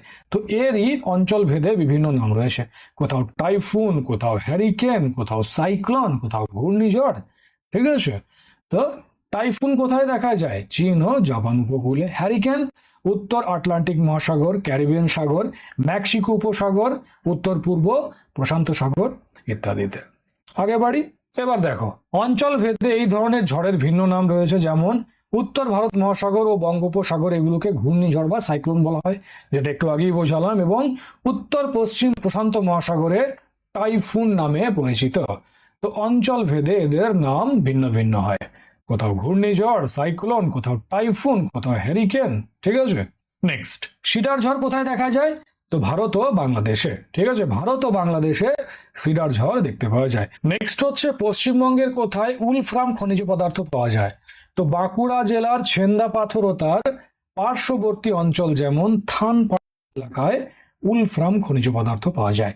আর এই উলফ্রামটা কি, টংস্টেন আকরিক, ঠিক আছে, উলফ্রাম টংস্টেন আকরিক, টংস্টেনের আকরিক, মাথায় থাকবে। আগে বাড়ি, চলো। নেক্সট হচ্ছে পশ্চিমবঙ্গের গড় বার্ষিক বৃষ্টিপাতের পরিমাণ কত, তো 175 সেন্টিমিটার, ওকে, 175 সেন্টিমিটার। নেক্সট, নীলগিরি পার্বত্য অঞ্চলের আদিবাসীদের কি বলে, তো টোডা, টোডা জনজাতি। নেক্সট হচ্ছে গর্জন কোন শ্রেণীর বৃক্ষ, তো পাতা ঝরা বা পর্ণমোচী বৃক্ষ, ওকে। আগে বাড়ি, চলো। নেক্সট হচ্ছে তিব্বতে যাওয়ার জন্য কোন গিরিপথটি সিকিম রাজ্যে আছে, তো নাথুলা গিরিপথ। এই যে দেখো এখানে রয়েছে নাথুলা গিরিপথ, দেখতে পাচ্ছ যেটা মার্ক করলাম, এই যে রেড কালারের, এটা হচ্ছে নাথুলা গিরিপথ। তো এই গিরিপথের মাধ্যমে আমরা ভারত থেকে তিব্বতে যেতে পারি, ভারত থেকে তিব্বত বা চীনে যেতে পারি, ঠিক আছে। ভারত চীন বাণিজ্যের এটা গুরুত্বপূর্ণ একটা গিরিপথ। তো মাথায় রাখবে সিকিমে নাথুলা গিরিপথ রয়েছে, আর এই গিরিপথের মাধ্যমে আমরা ভারত থেকে তিব্বতে বা চীনে যেতে পারি, ওকে। এবার এক এক করে ভারতের যে গুরুত্বপূর্ণ গিরিপথগুলি রয়েছে এক নজর দেখে নাও। লাদাখ ও জম্মু কাশ্মীরের গিরিপথ, তো কি কি রয়েছে, খারদুংলা, জজিলা, বানিহাল আর আঘিল পাস। তো খারদুংলা গিরিপথ এটা লাদাখে অবস্থিত, আর এটি বিশ্বের অন্যতম উচ্চতম মোটর চলাচলের যোগ্য গিরিপথ। তো এখান থেকে ডাইরেক্ট কোশ্চেন আসে যে নিম্নের কোনটি বিশ্বের উচ্চতম মোটর চলাচল যোগ্য গিরিপথ, তো কি হবে, খারদুংলা। নেক্সট হচ্ছে জজিলা, তো এটা কাশ্মীর উপত্যকাকে লাদাখের সাথে যুক্ত করে, মানে কাশ্মীরের শ্রীনগর এবং লাদাখের লেকে যুক্ত করে এই গিরিপথটা, ঠিক আছে। তো জজিলা গিরিপথের মাধ্যমে আমরা শ্রীনগর থেকে লেহ যেতে পারি। নেক্সট হচ্ছে বানিহাল, তো এটা পীর পাঞ্জাল রেঞ্জে অবস্থিত, আর এর মধ্যে দিয়েই জম্মু ও শ্রীনগরের মধ্যে সংযোগকারী জওহর টানেল তৈরি করা হয়েছে। তো বানিহাল পাসের মাধ্যমে আমরা জম্মু থেকে শ্রীনগর যেতে পারি, মানে জম্মুকে শ্রীনগরের সাথে যুক্ত কে করছে, বানিহাল পাস। আর এই পাশেই জওহর টানেল রয়েছে, তো মাথায় রাখবে এখান থেকেও কোয়েশ্চেন ফ্রেম করে দেয়, জিজ্ঞেস করে দেবে যে কোন পাসে জওহর টানেল রয়েছে, তো কি হবে, বানিহাল পাস, বানিহাল গিরিপথে। নেক্সট হচ্ছে আঘিল পাস, তো এটা কারাকোরাম অঞ্চলে অবস্থিত, আর এটা লাদাখ ও চীনের সিনজিয়াং প্রদেশকে যুক্ত করে, জিনজিয়াং হয়ে গেছে সিনজিয়াং হবে, ঠিক আছে। চীনের সিনজিয়াং প্রদেশ ও লাদাখকে যুক্ত করে, মানে এই পাশের মাধ্যমে আমরা লাদাখ থেকে চীনের সিনজিয়াং প্রদেশে যেতে পারবো, ঠিক আছে। তো এটা কারাকোরাম অঞ্চলে অবস্থিত, আর এটা লাদাখ ও চীনের সিনজিয়াং প্রদেশকে যুক্ত করে। তো দেখো লাদাখ আর জম্মু কাশ্মীরে কি কি গিরিপথ রয়েছে, অনেক রয়েছে, ঠিক আছে। তো আমরা ইম্পর্টেন্ট গুলো দেখলাম, আর সবগুলোকে আমরা জিওগ্রাফির ফাউন্ডেশন ক্লাসে দেখব। ঠিক আছে, এখানে আমরা কোয়েশ্চেন আনসারের প্র্যাকটিস করছি, এখানে সব সম্ভব না, এখানে এগুলো পড়াচ্ছি এগুলোই বেশি হয়ে যাচ্ছে। ঠিক আছে, তো সবগুলো পড়ালে কোয়েশ্চেন আনসারের প্র্যাকটিস আর ফাউন্ডেশন ক্লাসের মধ্যে তফাৎ কি থাকবে? ঠিক আছে, আর সম্ভবও না, ফাউন্ডেশন ক্লাসে টাইম লাগে মোটামুটি, এক একটা ক্লাস 2 ঘন্টা, 2.5 ঘন্টা, 3 ঘন্টার হয়, সেখানে সবকিছু ডিটেলসে পড়া হয়। এখানে আমরা কোয়েশ্চেন আনসারের প্র্যাকটিস করছি, তো এত ডিটেলসে কি করে সম্ভব? তাও দেখো কিছু না কিছু আমি দিয়ে দিচ্ছি ইনফরমেশন। ওকে, তো ইম্পর্টেন্ট গুলো দেওয়া আছে, আর বাকি যেগুলো রয়েছে ওগুলো আমরা জিওগ্রাফির ফাউন্ডেশন ক্লাসে করব। তো লাদাখ ও জম্মু কাশ্মীরের গিরিপথ কি রয়েছে? খারদুংলা, জোজিলা, বানিহাল আর আঘিল পাস। ম্যাপে দেখে নাও, এই যে দেখো খারদুংলা পাস এখানটায় রয়েছে, দেখতে পাচ্ছ? খারদুংলা হলো, এবার দেখো বানিহাল পাস, বানিহালটা এখানে রয়েছে। ঠিক আছে, জোজিলা এই যে বানিহালের ওপরে জোজিলা। তো খারদুংলা, বানিহাল, জোজিলা আর আঘিল পাস এই যে লাদাখ থেকে চীনের সিনজিয়াং প্রদেশ, এই দুটোকে যুক্ত করে। এই পাশের মাধ্যমে আমরা ভারতের লাদাখ থেকে চীনের সিনজিয়াং প্রদেশে যেতে পারবো। ঠিক আছে, তো ম্যাপে পজিশন গুলো মাথায় রাখবে। ওকে, আর যেটা বলছিলাম যে এগুলো ছাড়াও অনেক পাস রয়েছে, তো দেখো Pir Panjal pass, Burzila pass, Karakoram pass. ঠিক আছে, তো অনেক পাস রয়েছে, ওগুলো আমরা জিওগ্রাফির ফাউন্ডেশন ক্লাসে ডিটেলসে দেখব। এখানে ইম্পর্টেন্ট গুলো আলোচনা করে দিচ্ছি। ওকে, তো খারদুংলা, বানিহাল, জোজিলা আর আঘিল পাস মাথায় রাখবে। এবার দেখো হিমাচল ও উত্তরাখণ্ডের গিরিপথ, তো কি কি রয়েছে? রোহতাং পাস, শিবকিলা, বারালাচলা আর মানা পাস। তো রোহতাং পাস এটা কুলু উপত্যকার সঙ্গে লাহুল ও স্পিতি উপত্যকার সংযোগ ঘটায়, মানে কুলু থেকে আমরা লাহুল আর স্পিতি যেতে পারবো এই রোহতাং পাসের মাধ্যমে। এটা কুলু উপত্যকাকে লাহুল আর স্পিতির সাথে যুক্ত করে। নেক্সট হচ্ছে শিবকিলা, তো এটা হিমাচল প্রদেশে অবস্থিত, আর আমাদের যে সতলুজ নদী আছে তো এই পাসের মাধ্যমেই ভারতে প্রবেশ করেছে। ঠিক আছে, তো এটা ভারতকে তিব্বতের সঙ্গে যুক্ত করে, শিবকিলা পাস ভারতকে তিব্বতের সঙ্গে যুক্ত করে। নেক্সট হচ্ছে বারালাচলা, তো এটা হিমাচল প্রদেশে রয়েছে, আর এটা লেহ ও মানালিকে যুক্ত করে, মানে এই পথের মাধ্যমে আমরা লেহ থেকে মানালি যেতে পারবো। বারালাচলা পাস হিমাচল প্রদেশে রয়েছে, আর এটা লেহ ও মানালি হাইওয়েতে অবস্থিত, মানে লেহ আর মানালিকে যুক্ত করছে। নেক্সট হচ্ছে মানা পাস, তো এটা উত্তরাখণ্ডে অবস্থিত, আর এটা ভারত ও তিব্বতকে যুক্ত করেছে। ঠিক আছে, তো ভারত থেকে আমরা তিব্বত যেতে পারবো মানা পাসের মাধ্যমেও। ঠিক আছে, তো হিমাচল প্রদেশ ও উত্তরাখণ্ডের গুরুত্বপূর্ণ গিরিপথগুলি কি? তো রোহতাং পাস, শিবকিলা, বারালাচলা আর মানা পাস। ম্যাপে দেখে নাও, এক মিনিট কালারটা চেঞ্জ করি। দেখো এটা কি শিবকিলা, আর এই শিবকিলা দিয়েই সতলুজ নদী ভারতে প্রবেশ করেছে। ঠিক আছে, তো শিবকিলা হলো, তারপর রোহতাং পাস, এই যে দেখো এটা কি রোহতাং পাস, আর রোহতাং পাসের ওপরেই রয়েছে বারালাচলা পাস। তো শিবকিলা, রোহতাং, বারালাচলা আর মানা পাস, এই যে দেখো এখানে রয়েছে মানা পাস। আরো পাস রয়েছে যেমন লিপুলেক পাস, নীতি পাস। ওটাই তো বললাম যে এগুলো আমরা জিওগ্রাফির ফাউন্ডেশন ক্লাসে দেখবো। ঠিক আছে, এখানে শুধুমাত্র গুরুত্বপূর্ণ গুলো দেখে নিচ্ছে। তো শিবকিলা, মানা, রোহতাং আর বারালাচলা পাস, এদের পজিশন গুলো মাথায় থাকবে। আগে বাড়ি, এবার দেখো সিকিম ও উত্তর পূর্ব ভারতের গিরিপথ। তো সিকিম আর উত্তর পূর্ব ভারতে কোন কোন গিরিপথগুলি রয়েছে? তো নাথুলা, জেলেপলা, বোমডিলা আর পাংসাউ পাস। দেখো নাথুলা পাস, তো এটা সিকিমে ভারত ও চীন সীমান্তে অবস্থিত। ঠিক আছে, যেটা আমরা কোয়েশ্চেনে দেখলাম যে সিকিমে নাথুলা পাস রয়েছে, আর এই পাসের মাধ্যমে আমরা ভারত থেকে তিব্বতে বা চীনে যেতে পারবো। আর এটা ঐতিহাসিক সিল্ক রোডের একটি শাখা এবং ভারত চীন বাণিজ্যের একটি গুরুত্বপূর্ণ পথ। ওকে, তো ভারত চীনকে যুক্ত করছে, মানে ভারত থেকে চীন যেতে পারবো সিকিমে অবস্থিত এই নাথুলা পাসের মাধ্যমে। ভারত থেকে চীন বা তিব্বতে, তিব্বতকে চীনই দখল করে রেখেছে, তো একই জিনিস তো মাথায় রাখবে। নেক্সট হচ্ছে জেলেপলা, এটাও সিকিমে অবস্থিত এবং তিব্বতের সঙ্গে যোগাযোগ রক্ষা করে।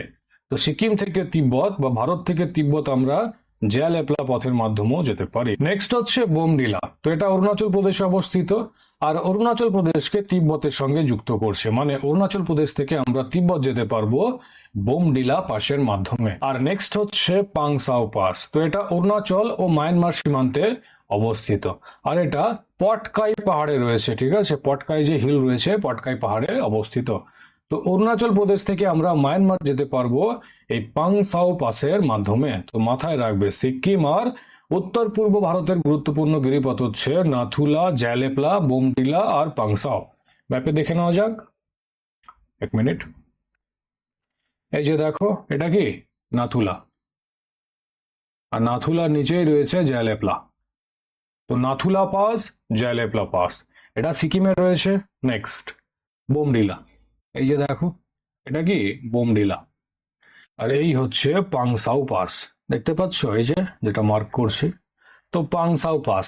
তো পাংসাও পাসের মাধ্যমে আমরা এই অরুণাচল প্রদেশ থেকে মায়ানমারে যেতে পারবো। এদিকে কি রয়েছে, মায়ানমার রয়েছে, তাই তো। তো নাথুলা, জ্যালেপলা, বোমডিলা আর পাংসাও পাস, এদের পজিশন গুলো মাথায় থাকবে। দেখো ম্যাপেও দেখিয়ে দিচ্ছি যাতে মাথায় ঢুকে যায় কোথায় কি রয়েছে। তো পড়াটা বেশি এফেক্টিভ হবে, দীর্ঘস্থায়ী হবে, অনেকদিন মাথায় থাকবে। এবার দেখো দক্ষিণ ভারতের গিরিপথ। তো থলঘাট বা থালঘাট, ভরঘাট বা ভোরঘাট, পালঘাট আর সেনকোট্টা গ্যাপ। তো থালঘাট এটা মহারাষ্ট্র অবস্থিত, আর এটা মুম্বাই ও নাসিককে যুক্ত করে, মানে থালঘাট দিয়ে আমরা মুম্বাই থেকে নাসিক যেতে পারবো। নেক্সট হচ্ছে ভোরঘাট, তো এটাও মহারাষ্ট্রে অবস্থিত, আর এই পথ দিয়ে আমরা মুম্বাই থেকে পুনে যেতে পারবো, মানে মুম্বাই ও পুনেকে যুক্ত করছে। তো মুম্বাই আর নাসিককে যুক্ত করছে থালঘাট, আর ভোরঘাট মুম্বাই আর পুনেকে যুক্ত করছে, ঠিক আছে। নেক্সট হচ্ছে পালঘাট, তো পালঘাট কেরালা আর তামিলনাড়ুর মধ্যে সংযোগ স্থাপন করে, মানে কেরালা থেকে আমরা তামিলনাড়ু এই পালঘাটের মাধ্যমে যেতে পারবো, ঠিক আছে, পালঘাট পাসের মাধ্যমে। নেক্সট হচ্ছে সেনকোট্টা গ্যাপ, তো এটা কেরালার কোল্লাম এবং তামিলনাড়ুর মাদুরাই শহরের মধ্যে সংযোগ স্থাপন করে, মানে কেরালার কোল্লামকে তামিলনাড়ুর মাদুরাইয়ের সাথে যুক্ত করে। আমরা এই গিরিপথের মাধ্যমে, সেনকোট্টা গ্যাপের মাধ্যমে কেরালার কোল্লাম শহর থেকে তামিলনাড়ুর মাদুরাই শহরে যেতে পারবো। আর এটা খুব ইম্পর্টেন্ট, ঠিক আছে, এসএসসি বা রেলের এক্সামে তোমরা এটাকে বারবার দেখতে পেয়ে যাবে, ঠিক আছে, এটা রিপিট করতেই থাকে, তো মাথায় রাখবে। এটা কেরালার কোল্লাম এবং তামিলনাড়ুর মাদুরাই শহরের মধ্যে অবস্থিত, দুটোকে যুক্ত করে। ওকে, এবার চলো ম্যাপে দেখে নেওয়া যাক। এই যে দেখো, এটা কি থালঘাট, আর থালঘাটের নিচেই রয়েছে ভোরঘাট। তো থালঘাট, ভোরঘাট, আর এই যে দেখো এটা হচ্ছে পালঘাট। মাথায় থাকবে, আগে বাড়ি চলো। নেক্সট হচ্ছে রাজস্থানের সমান্তরাল বালিয়াড়ির মধ্যবর্তী লম্বা হ্রদকে কি বলা হয়? তো ধান্দ বলা হয়, আর এটাকে স্থানীয় ভাষায় প্লায়াও বলা হয়। কি বললাম, স্থানীয় ভাষায় প্লায়া।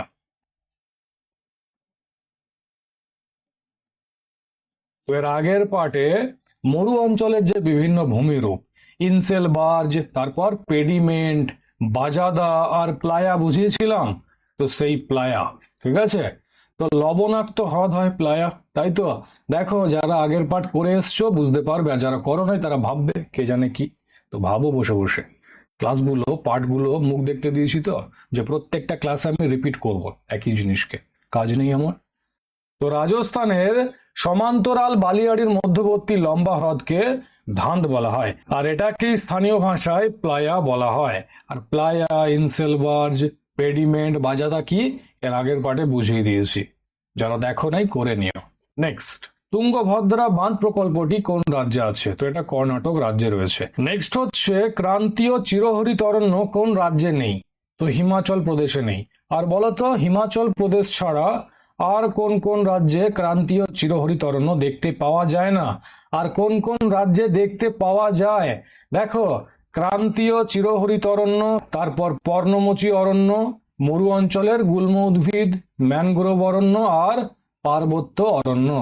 এগুলো সব ডিটেলসে এর আগের পার্টে করিয়েছি, ঠিক আছে, পার্ট 3 কিংবা পার্ট 2 এ করিয়েছি।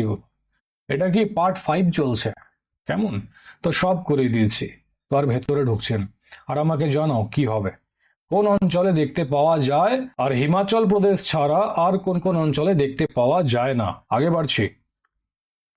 নেক্সট হচ্ছে ভারতের কোথায় সোনা ও হীরের খনি আছে? তো পান্না আর কোলারে। পান্নাটা কোথায় রয়েছে? মধ্যপ্রদেশে। আর কোলারটা কর্ণাটকে। Kolar gold field. Kolar gold field. KGF. KGF movie দেখেছো? তো ইন্সপায়ার্ড এখান থেকেই হয়েছে মুভিটা, ঠিক আছে? কোলার থেকে, কোলার গোল্ড ফিল্ড থেকে। তো ভারতে প্রধান সোনার খনি কি কি রয়েছে? তো হুড্ডি সোনার খনি কর্ণাটকের রায়চুর জেলায় অবস্থিত। আর এটা বর্তমানে ভারতের বৃহত্তম ও একমাত্র পূর্ণাঙ্গ সক্রিয় সোনার খনি। নেক্সট হচ্ছে কোলার গোল্ড ফিল্ডস। এটা কর্ণাটকে অবস্থিত, যেটা একটু আগেই বললাম। আর এটা ঐতিহাসিক ও বিশ্বের অন্যতম গভীর খনি ছিল, যা 2001 সালে বন্ধ হয়ে যায়। তবে বর্তমানে পুনরুজ্জীবনের চেষ্টা চলছে। আর অন্যান্য অঞ্চল কি রয়েছে? তো অন্ধ্রপ্রদেশের রামানাথপুরম, ঠিক আছে? অন্ধ্রপ্রদেশের রামানাথপুরম, ঝাড়খণ্ডের লাভাটি ও সিংভূম এবং রাজস্থানের কিছু অঞ্চলে সোনার খনি ও আকরিক মজুত রয়েছে। এবার দেখো ভারতের প্রধান হীরের খনি। তো পান্না জেলা, একটু আগেই যেটা বললাম পান্না, তো এটা মধ্যপ্রদেশে অবস্থিত। আর এটা ভারতের সব থেকে পরিচিত এবং বর্তমানে সক্রিয় হীরের খনি, ঠিক আছে? নেক্সট হচ্ছে গোলকোন্ডা অঞ্চল। তো গোলকোন্ডা খনি তেলেঙ্গানা অন্ধ্রপ্রদেশ সীমান্তে অবস্থিত। কোহিনূর সহ ইতিহাসের বিখ্যাত হীরেগুলো একসময় এই খনি অঞ্চল থেকেই পাওয়া গেছিল। তো কোহিনূর হীরের নাম শুনেছো নিশ্চয়ই। তো সেই কোহিনূর হীরেটা এই গোলকোন্ডা খনি থেকেই পাওয়া গেছিল, ঠিক আছে? আর এটা তেলেঙ্গানা ও অন্ধ্রপ্রদেশের সীমান্তে অবস্থিত। এবার দেখো অন্যান্য অঞ্চল। তো ছত্তিশগড়ের বেহরাকোট এবং উড়িষ্যা নদী অববাহিকা অঞ্চলে হীরের আকরিক বা কিম্বারলাইট পাইপ চিহ্নিত করা হয়েছে, ঠিক আছে? উড়িষ্যা নদী অববাহিকা অঞ্চলে হীরের আকরিক বা কিম্বারলাইট পাইপ চিহ্নিত করা হয়েছে। তো মাথায় রাখবে, এই যে অঞ্চলগুলো বললাম এখান থেকে এক্সামে কোশ্চেন আসে, বিশেষ করে হুড্ডি, কোলার, আর এদিকে পান্না আর গোলকোন্ডা, ঠিক? আর এই এক্সট্রা ইনফরমেশন গুলো দেওয়া রয়েছে, তো এক নজর দেখিয়ে নেবে কি আছে। নেক্সট হচ্ছে ভারতের ক্ষেপণাস্ত্র পরীক্ষার কেন্দ্রটি কোন উপকূলে আছে? তো পূর্ব উপকূলে আছে। আর এটা আমরা ডিটেলসে এর আগের পার্টে পড়েছিলাম। কি বলেছিলাম? এটা আমাদের ভারতের ম্যাপ। তো এই পূর্ব উপকূলে উড়িষ্যাতে রয়েছে। তো আমাকে এর নামটা বলো, পরীক্ষা কেন্দ্রের নামটা কি জানো? করিয়ে দিয়েছি, তো জানাও কি হবে। নেক্সট, কলকাতা শহর কত দ্রাঘিমায় অবস্থিত? আর এখান থেকেও এক্সামে কোশ্চেন আসে। তো প্রায় 88°30' পূর্ব দ্রাঘিমাংশে অবস্থিত। আর যদি অক্ষাংশে বলে তখন কি হবে? তো 22°30' উত্তর অক্ষাংশে অবস্থিত, ঠিক আছে? তো কলকাতা শহর প্রায় 88°30' পূর্ব দ্রাঘিমাংশে অবস্থিত এবং 22°30' উত্তর অক্ষাংশে অবস্থিত। মাথায় থাকবে। আগে বাড়ি চলো। নেক্সট হচ্ছে আত্রেই বা আত্রাই নদীর তীরে কোন শহর অবস্থিত? তো পশ্চিমবঙ্গের দক্ষিণ দিনাজপুর জেলার সদর শহর বালুরঘাট অবস্থিত। তো নদী এবং তার তীরবর্তী শহর খুবই ইম্পর্টেন্ট একটা এরিয়া, এখান থেকে এক্সামে কোশ্চেন আসে। তো এই এরিয়াটা ভালো করে নেবে, ঠিক আছে? তো আত্রেই বা আত্রাই নদীর তীরে পশ্চিমবঙ্গের দক্ষিণ দিনাজপুর জেলার সদর শহর বালুরঘাট অবস্থিত। নেক্সট হচ্ছে বিহারীনাথ পাহাড় আছে পশ্চিমবঙ্গের কোন জেলায়? তো বাঁকুড়া জেলায় রয়েছে। আর এটা বাঁকুড়া জেলা তথা রাঢ় বাংলার বা রাঢ় অঞ্চলের, রড হয়ে গেছে, বাঁকুড়া জেলা বা রাঢ় অঞ্চলের উচ্চতম পাহাড়, যার উচ্চতা প্রায় 450 মিটার বা 1483 ফুট। তো মাথায় রাখবে, ইম্পর্টেন্ট, ঠিক আছে? নেক্সট হচ্ছে ল্যান্ড অফ হোয়াইট অর্কিড কাকে বলে? তো কার্শিয়াংকে ল্যান্ড অফ হোয়াইট অর্কিড বলা হয়। তো দার্জিলিং গেলে আমরা কার্শিয়াংই যাই, তাই তো? কার্শিয়াং থেকে টপ ভিউ দেখি। তো সেই কার্শিয়াংকে ল্যান্ড অফ হোয়াইট অর্কিড বলা হয়, মাথায় রাখবে। আগে বাড়ি চলো। নেক্সট হচ্ছে পূর্বঘাট পর্বত কোন ধরনের পর্বত? তো পূর্বঘাট পর্বত একটি ক্ষয়জাত বা অবশিষ্টাশ্রয়ী পর্বত। নদী, বায়ু ও বৃষ্টির মতো প্রাকৃতিক শক্তির ক্ষয়কার্যের ফলে প্রাচীন এই পর্বতটি ক্ষয় পেয়ে আজ নিচু ও বিচ্ছিন্ন রূপ নিয়েছে। এর মূল বৈশিষ্ট্য কি? তো এটি একটি প্রাচীন ও বহু পুরনো পর্বত শ্রেণী। নদ নদীর ক্ষয়কার্যের ফলে এটি অবিচ্ছিন্ন না থেকে বর্তমানে বিচ্ছিন্ন ও খণ্ডিত রূপ নিয়েছে। দেখো এটা কি? এটা আমাদের ভারতের ম্যাপ। তো পূর্ব ঘাট এটা, আর এটা পশ্চিম ঘাট পর্বতমালা। কালারটা চেঞ্জ করি। এটা হচ্ছে পূর্ব ঘাট পর্বতমালা আর এটা পশ্চিম ঘাট পর্বতমালা। ঠিক আছে, তো আমরা জানি ভারতের নদীগুলো পূর্ব বাহিনী হয় আর পশ্চিম বাহিনী হয়। পূর্ব বাহিনী নদীগুলো পূর্ব দিকে বয়ে গিয়ে বে অফ বেঙ্গল বঙ্গোপসাগরে পড়ে, আর পশ্চিম বাহিনীগুলো আরব সাগরে অ্যারাবিয়ান সিতে পড়ে। তো যখন নদীগুলো বয়ে যায়, তো ধরে নাও এগুলো নদী, ঠিক আছে, গোদাবরী, কৃষ্ণা, কাবেরী কি করছে, পূর্ব দিকে বয়ে গিয়ে বঙ্গোপসাগরে পড়ছে, এটা কি বে অফ বেঙ্গল। তো যখন নদীগুলো বয়ে যাবে, তো পূর্বঘাট পর্বতটা কি বহাল তবিয়তে থাকবে, অবিচ্ছিন্ন থাকবে, না নদীর জল সেটাকে কাটবে? কাটবে। তো কেটে গিয়ে কেমন দেখতে হবে? তো এটা আমাদের ভারতের ম্যাপ, পূর্বঘাট পর্বতমালা এরকম হবে, বিচ্ছিন্ন এবং খণ্ডিত, একভাবে এরকম না, অবিচ্ছিন্ন না, বিচ্ছিন্ন থাকবে। আর এই ফাঁক ফুক থেকেই নদীগুলো বেরিয়ে বঙ্গোপসাগরে মিশবে। তো এই জিনিসগুলোর ভূপ্রাকৃতিক গঠন, ঠিক আছে, এর কনসেপ্টগুলো আমরা জিওগ্রাফির ফাউন্ডেশন ক্লাসে দেখব। আপাতত এইটুকুই জেনে রাখো। তো নদ নদীর ক্ষয়কার্যের ফলে এটি অবিচ্ছিন্ন না থেকে বর্তমানে বিচ্ছিন্ন ও খণ্ডিত রূপ নিয়েছে। আর কেন নিয়েছে এই যে বোঝালাম। নেক্সট, ভারতের পূর্ব উপকূল বরাবর বঙ্গোপসাগরের সমান্তরালে এটি বিস্তৃত। এইদিকে কি রয়েছে? বঙ্গোপসাগর। তো সমান্তরালে আছে, এটা বঙ্গোপসাগর, তো এটা সমান্তরাল বরাবর আছে বঙ্গোপসাগরের। ওটাই বলেছে যে ভারতের পূর্ব উপকূল বরাবর বঙ্গোপসাগরের সমান্তরালে এটি বিস্তৃত। নেক্সট হচ্ছে এর গড় উচ্চতা প্রায় 600 মিটার। আর অন্ধ্রপ্রদেশের জিন্দাগাদা বা আরমাকোন্ডা হলো এর সর্বোচ্চ শৃঙ্গ। তো এখান থেকেও কোয়েশ্চেন আসে, মাথায় রাখবে। পূর্বঘাট পর্বতের সর্বোচ্চ শৃঙ্গ হচ্ছে জিন্দাগাদা বা আরমাকোন্ডা, আর এটা অন্ধ্রপ্রদেশে রয়েছে। ঠিক আছে, এবার দেখো পশ্চিমঘাট পর্বতমালা। তো পশ্চিমঘাট পর্বতমালা হলো একটি খণ্ডিত বা অবশিষ্ট পর্বত, রেসিডুয়াল মাউন্টেন। আর পূর্বঘাটটা কি ক্ষয়জাত বা অবশিষ্টাশ্রয়ী পর্বত।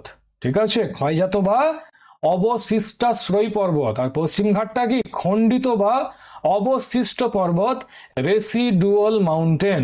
এবং ভূপ্রাকৃতিক গঠন অনুযায়ী এটি একটি গ্র্যান্ড স্কার্পমেন্ট, গ্রেট স্কার্পমেন্ট।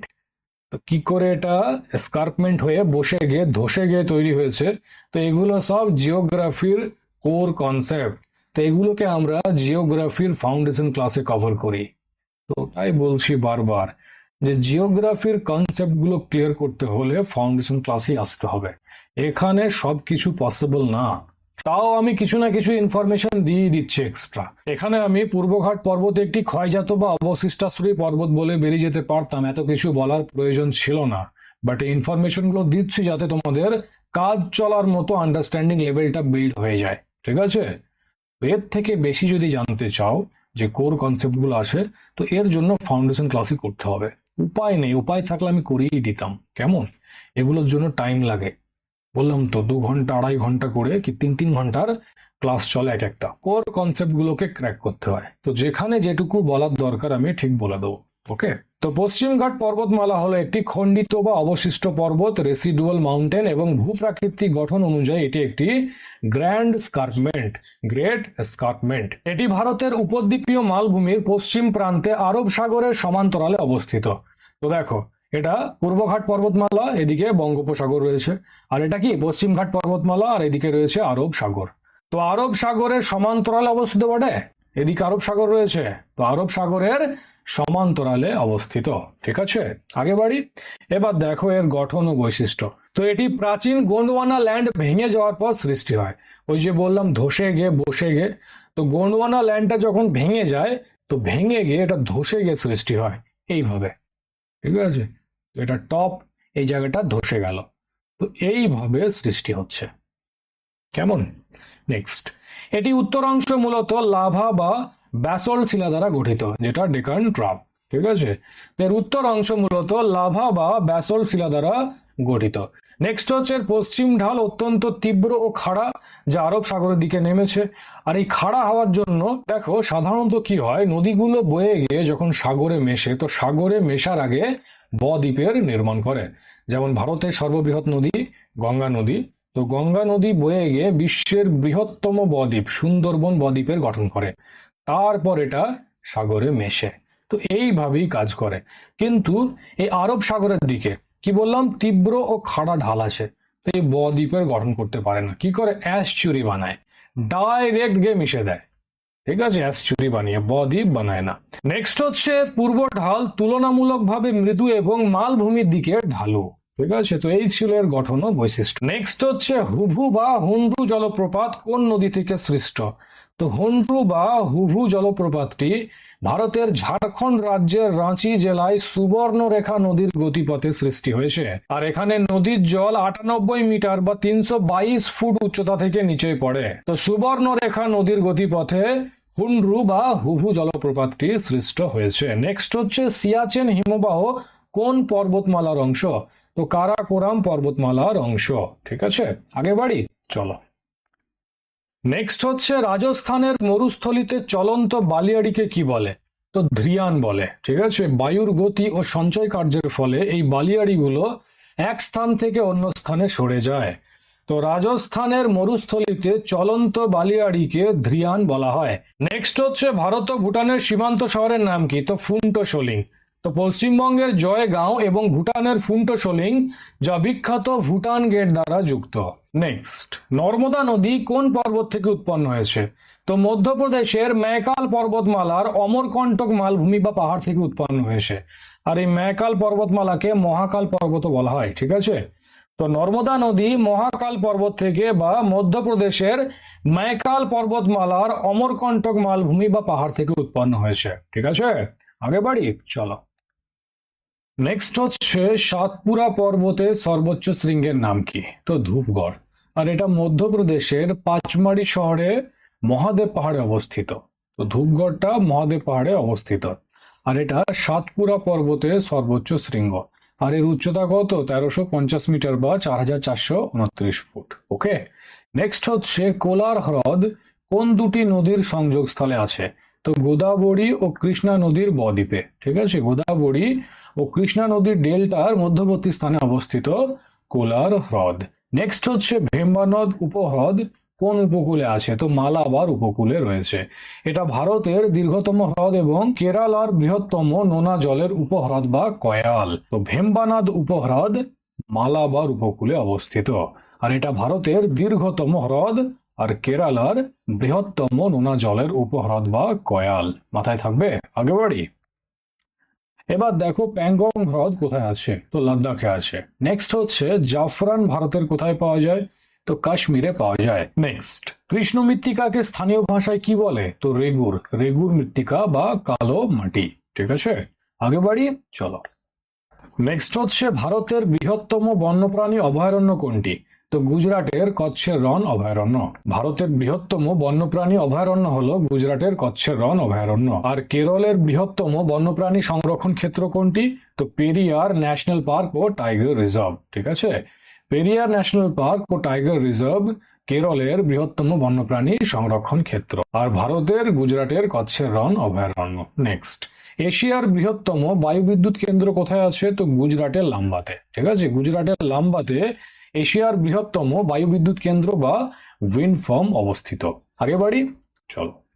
নেক্সট হচ্ছে ভারতের কোথায় বিমানপথ তৈরির কারখানা রয়েছে? তো কর্ণাটকের বেঙ্গালুরুতে। এখানে রাষ্ট্রায়ত্ত প্রতিরক্ষা সংস্থা Hindustan Aeronautics limited HAL, Hindustan Aeronautics limited এর প্রধান কার্যালয় এবং একাধিক বিমান ও হেলিকপ্টার তৈরির কারখানা ও গবেষণা কেন্দ্র রয়েছে। ঠিক আছে, তো ভারতের কর্ণাটকের বেঙ্গালুরুতে বিমানপথ তৈরির কারখানা রয়েছে। নেক্সট হচ্ছে বিশ্বের বৃহত্তম একক লোহা আকরিকের সঞ্চয় বা খনিটি কোথায় অবস্থিত?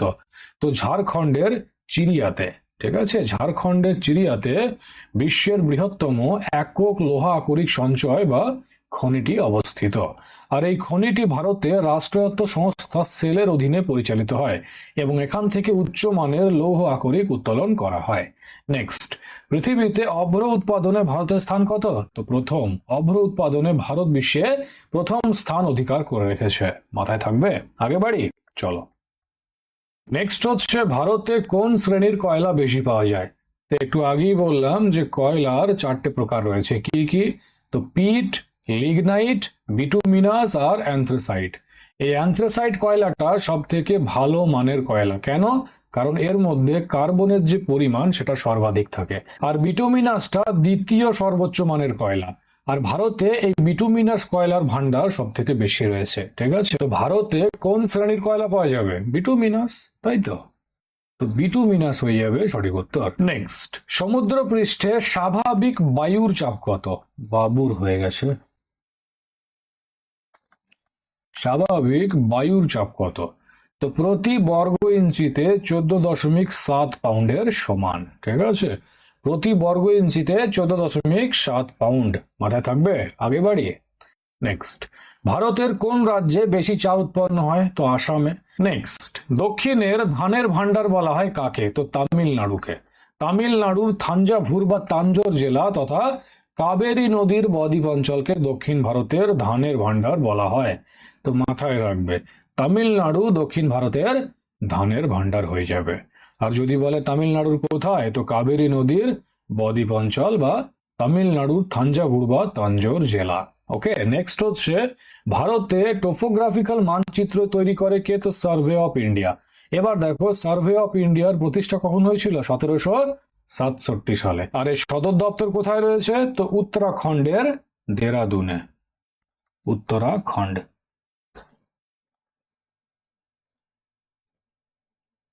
ঠিক আছে, দেরাদুন উত্তরাখণ্ডে। আর এর মূল দায়িত্ব কি? তো সমগ্র দেশের নিখুঁত ভূ বৈচিত্র্য সূচক বা টোপোগ্রাফিক্যাল মানচিত্র তৈরি করা, প্রকাশ করা ও সেটাকে আপডেট করা। ঠিক আছে, তো মাথায় রাখবে, ভারতে টোপোগ্রাফিক্যাল মানচিত্র তৈরি করে সার্ভে অফ ইন্ডিয়া। আর এর সদর দপ্তর কোথায় রয়েছে? তো উত্তরাখণ্ডের দেরাদুনে। ওকে, আগে বাড়ি, চলো। নেক্সট হচ্ছে, কোন দুটি নদী মিলিত হয়ে রূপনারায়ণ নদী সৃষ্টি করছে? তো দ্বারকেশ্বর আর শিলাবতী। শিলাবতী বা শিলাই নদী। ঠিক আছে, দ্বারকেশ্বর আর শিলাবতী নদীর মিলিত যে যুগ্ম প্রবাহ, সেটাই রূপনারায়ণ নদী। ঠিক আছে, নেক্সট হচ্ছে, রাজমহল পাহাড় কোন শিলা দিয়ে গঠিত? তো বেসাল্টিক আগ্নেয় শিলা দিয়ে গঠিত। ওকে, এবার দেখো এর ভৌগোলিক বিস্তৃতি। তো ঝাড়খণ্ডের সাহেবগঞ্জ ও গোড্ডা জেলায়। নেক্সট হচ্ছে, দ্বারকেশ্বর নদের উৎস কোথায়? তো দ্বারকেশ্বর নদের উৎস পশ্চিমবঙ্গের পুরুলিয়া জেলার ছোটনাগপুর মালভূমির অন্তর্গত তিলবনি পাহাড় বা মাধবপুরের নিকটবর্তী অঞ্চল। দেখো, পশ্চিম মেদিনীপুর জেলার ঘাটাল মহকুমারের কাছে বন্দর নামক স্থানে দ্বারকেশ্বর নদী ও শিলাবতী নদী একে অপরের সাথে মিলিত হচ্ছে, যেটা একটু আগেই দেখলাম। এই যে দ্বারকেশ্বর নদ আর শিলাবতী নদী বা শিলাই নদী, তো এখানে এসে মিশছে। আর জায়গাটা কি? ঘাটাল। ঠিক আছে, তো এখানে মেলার পর এই যে মিলিত যুগ্ম প্রবাহ, এটাই কি? রূপনারায়ণ নদী। ঠিক আছে, তো ওটাই বলা হয়েছে যে পশ্চিম মেদিনীপুর জেলার ঘাটাল মহকুমারের কাছে বন্দর নামক স্থানে দ্বারকেশ্বর নদ ও শিলাবতী নদী একে অপরের সাথে মিলিত হয়েছে। এই দুই নদীর মিলিত স্রোতধারা এরপর রূপনারায়ণ নদ নামে দক্ষিণ দিকে প্রবাহিত হয়ে অবশেষে হুগলি নদীতে পড়ছে। দেখো, এটা কি? দ্বারকেশ্বর নদ, আর এটা হচ্ছে শিলাবতী নদী বা শিলাই নদী। তো এখানে এসে মিশছে, এটা কি? ঘাটাল। ঘাটাল, ঘাটাল মহকুমারের কাছে বন্দর নামক স্থান। তো মেশার পর এই যে মিলিত প্রবাহ, এই যে যুগ্ম প্রবাহ, এই নদীটা কি? এই নদীটা হয়ে যাবে রূপনারায়ণ নদী। ওকে, আর এই রূপনারায়ণ নদীটা দেখো আগে গিয়ে হুগলি নদে মিশে যাচ্ছে। এটা কি? হুগলি নদ। আর এর আগের পার্টে আমরা দেখেছিলাম এই অজয় নদটা হুগলি নদীতে কাটোয়ার কাছে মিশছে। কাটোয়া, কাটোয়া শহরে মিশছে। তো এখানে আর ঢুকছি না, এগুলো আগের পার্টে বুঝিয়ে দিয়েছিলাম। তো দেখো, দ্বারকেশ্বর নদী আর এদিকে শিলাবতী নদী বা শিলাই নদী এই ঘাটালের কাছে এসে বন্দর নামক স্থানে মিশছে। আর মেশার পর, মিলিত হওয়ার পর এদের যে যুগ্ম প্রবাহ, সেটাই কি? রূপনারায়ণ নদী নামে পরিচিত। আর এটা আগে বয়ে গিয়ে এই যে হুগলি নদীতে মিশে যাচ্ছে। তো ওটাই এখানে বলা হয়েছে। এই দুই নদীর মিলিত স্রোতধারা এরপর রূপনারায়ণ নদ নামে দক্ষিণের দিকে প্রবাহিত হয়ে অবশেষে হুগলি নদীতে পড়ছে। ঠিক আছে, গতিপথ অবসান। তো পুরুলিয়া থেকে উৎপন্ন হয়ে নদীটি বাঁকুড়া ও হুগলি জেলার উপর দিয়ে প্রবাহিত হয়েছে। বাঁকুড়া, বিষ্ণুপুর, আরামবাগ শহরের পাশ দিয়ে বয়ে গেছে। আর ঘাটালের কাছে শিলাবতী নদীর সঙ্গে মিলিত হয়ে এটি রূপনারায়ণ নদী নাম ধারণ করছে। আর এর তীরবর্তী শহর কি রয়েছে? তো বাঁকুড়া, বিষ্ণুপুর আর আরামবাগ। তো মাথায় রাখবে পয়েন্টগুলো। তো এই ছিল আজকের তোমাদের মোট 100টা কোয়েশ্চেন। তো আজ তোমাদের টোটাল 500টা কোয়েশ্চেন কমপ্লিট হয়ে গেল। 5টা পার্টে 500টা কোয়েশ্চেন কমপ্লিট হয়ে গেল। ঠিক আছে, তো এই ক্লাসের পিডিএফ তোমরা টেলিগ্রামে পেয়ে যাবে। তাহলে চলো, আবার নেক্সট পার্টে দেখা হচ্ছে। Thank you.